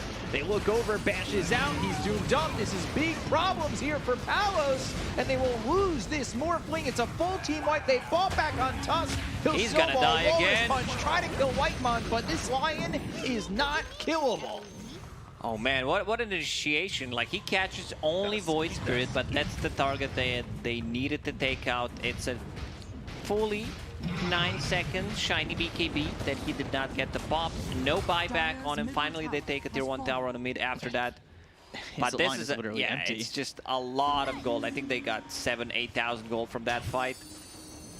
Even that too, like, so yeah, you just got to use it nothing. looks, you know, only one-man Chrono. They follow it up, they blow him up instantly. Then two-man Coil, and check Darkseer's mana. His mana completely gone just from Faceless Void in these fights. Radiant's bottom tower is under attack. And then while you're watching that, also put one eye on Whitemon, who fingered the Void Spirit, gets the stuns out. Like, he did so much work in this fight.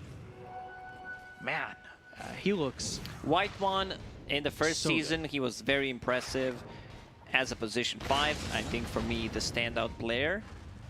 Same goes for, like, Yopaj, I would say. They're not playing the same role, but definitely, like, you can see what Whitemon does. Second season, and also first season, like, the man could make I eat, you watch me eat type of a show.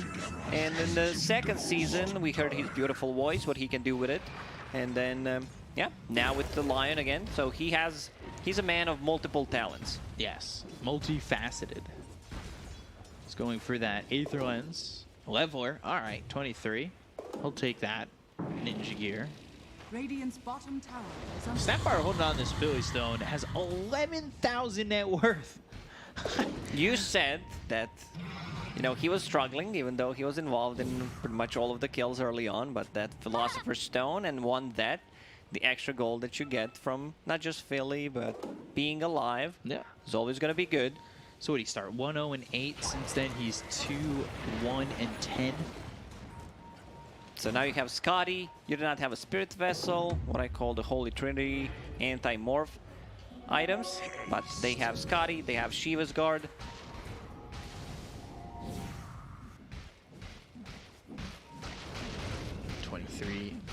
Not even top of the net worth, but look at that. Look at the top of the net worth. All 3 cores on T1 have 20K. That literally same amount of farm. Yeah.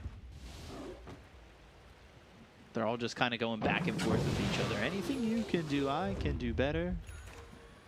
And then they're all saying, no, you can't, because they're all same net worth. What is that song again? Are scanning. I won't say it. It's better by the original artist. Okay. So Morphling, Lincoln's done, going into Sphere. Going into Sphere, what am I saying? He has a Lincoln Sphere going into Scotty. A lot of those ultimate orbs. A lot of spheres. Point booster, that's a sphere. Lincoln's is a sphere. And all the ulti orbs that were there to build it, all spheres. Oh, he's quick. Puck really quick on those fingers. Greetings. He had a horrible start. He did not die a single time after those 4 deaths in the laning stage. So he's right now 9, 4, and 8. Yeah. Really putting it together. So finishing the Aether Lens, which then goes into the Octarine Core here for Doom. Cuckoo. Going Cuckoo for cooldown. Yeah, he's lowering the Cuckoo downs. Radiant's top tower is under attack. This Purge, man. I just love how he keeps that. There's no way he gets rid of this creep. He's been holding it the whole game. Just the spell mechanic, it's so good, and it's slow cooldown. It's 2.3 seconds with Octarine Core, duration 5 seconds, so extra slow. Getting rid of a lot of these abilities. You can't run away with Surge anymore against this Doom. Would still love if he gets a Blink Dagger. I don't think Blink Dagger is a bad idea. What's the cooldown right now with the Arcane Rune? It's 1.6 seconds. Doom cooldown, 76. Infernal Blade 2.1. Oh my god. Get Shard, just throw Infernal Blade constantly. I'm more about the Damar Gold. 30-second cooldown. It's 240 gold. Show me the money. Dire's bottom tower is under attack. Show Radiant's top tower me is the under money. attack.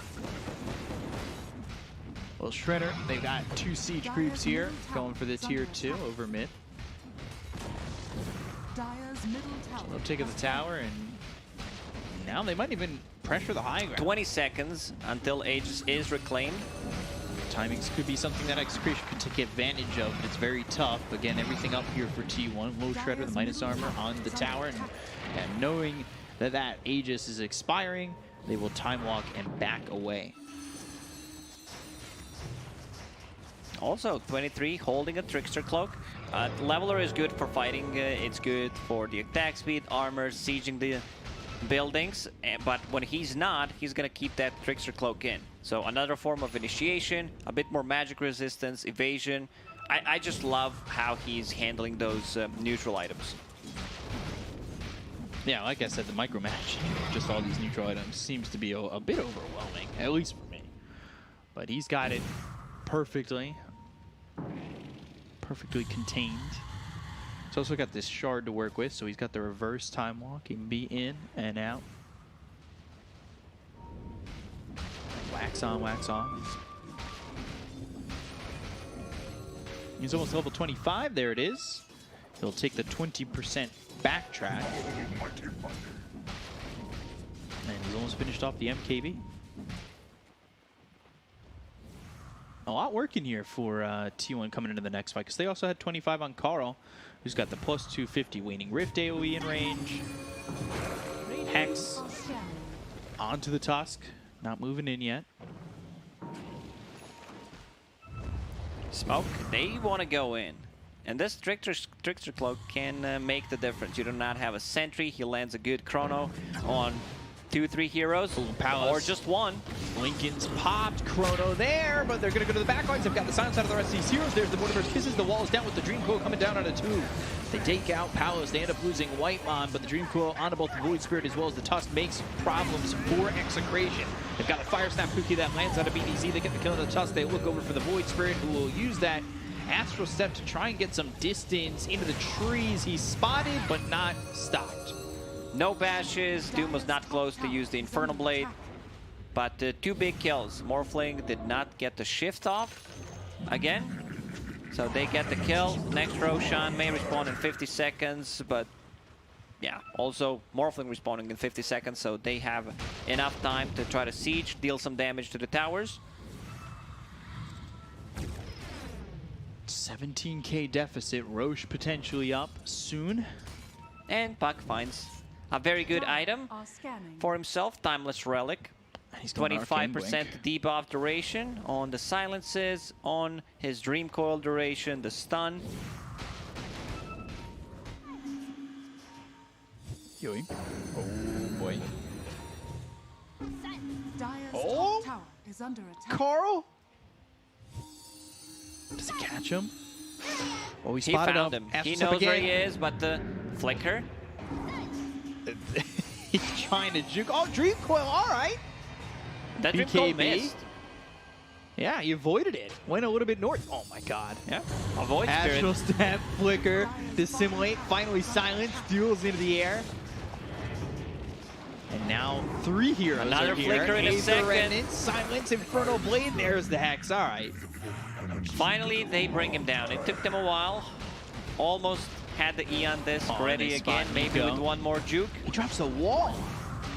Vacuum, the bashes all coming in. Nico trying to surge away. Carl on this one again. Mortimer's kisses are down. And they Yeah, got he a gets long-range fingered. finger from White Moss. And this game just falling apart for Execration. It kind of feels like it's always the same thing for Execration. They win game 1, possibly, or just one game in the whole series, and then they crumble in the 3rd game. I mean, this is a big one for them, too, because I would almost go as far as to say winning this, putting them at 4-2, could have been major deciding. Yeah, this is a big one for them. Because the team looked, we talked about it, the panel mentioned it, how they looked more stable in the 2nd season after changing the players. And they do. Like, this team is really good. It's just sometimes they need that a tiny bit of extra thing that could possibly, you know, skyrocket them into the major. Yeah, and with a victory here, if they had gotten it, they are up against Lil Gun in their final match.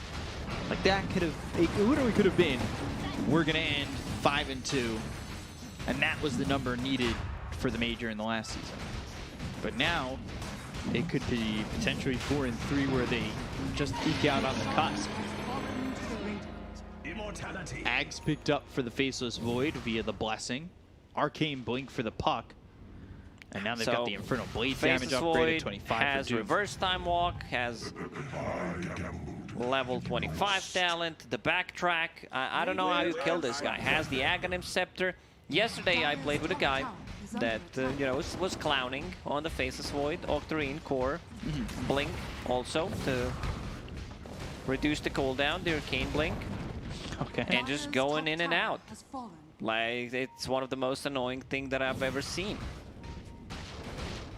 I was a bit worried, but in the end, it works. It actually works.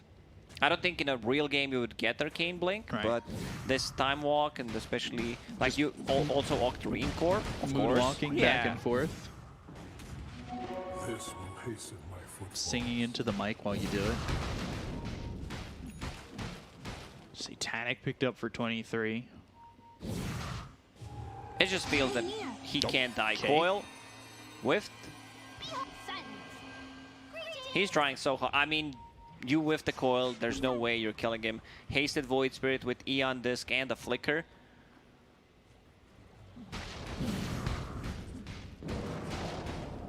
Nullifier next for 23.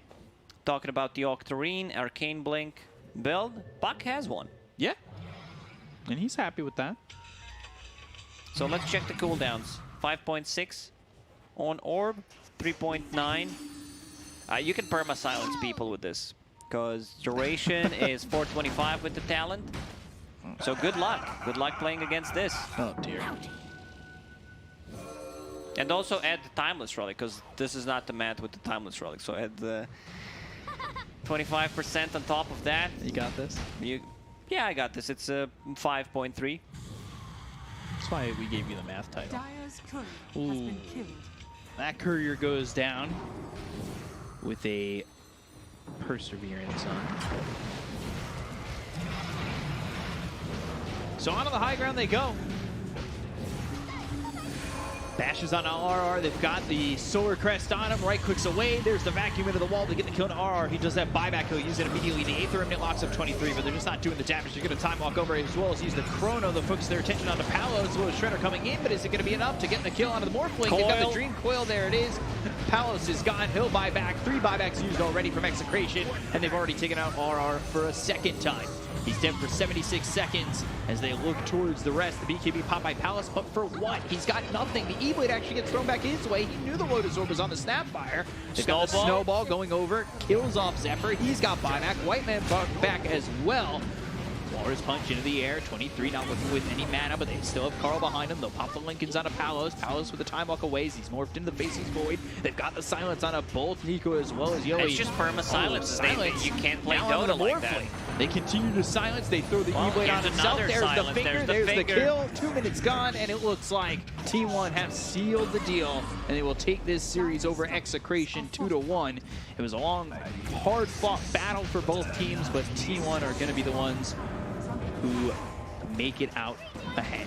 Even Doom, went for Arcane Blink, Octarine type of a build, lowering the cooldown on every single ability, especially the Purge one. I think that this Purge creep gave them a lot of momentum in the mid game, being able to purge off the Shell, Surge, Shield from Void Spirit, like the Treant Protector's armor, so many things that they did with it, and T1 today, they look like a better team. I think this is the best Dota that they played so far in this second season. Yeah, since the last series, they've kind of been on the uptrend. Yeah. This is really good for them. Puts Execration in an interesting spot because now they're 3-3 with one last series against Lilgun. 4-3 was the edge of making it to the major last time. I believe it was Boom who missed out at 4-3 in the last season. So, this is a big series for both teams, whether it's a win or a loss. Like, you look at T1, they look a lot better. And I think this could be the beginning of a breakout that potentially leads them to another spot at the major. Yeah, so we'll for see. sure. But, 2-1 win. To break it down further for you, we've got the panel. Back over to you guys. It is indeed looking good for them, as now they 2-1 Execration earlier. They 2-1 TNC as their previous series, so it's a sign of life. But I will say that that game with the Medusa Brood still gives me pause about how clean their execution can remain, but at least they can win a series. That's what matters in the end, is the scoreline. Yeah, it's coming back after such a loss that really matters. True. Like, you just lost with Medusa Brood, heroes that are considered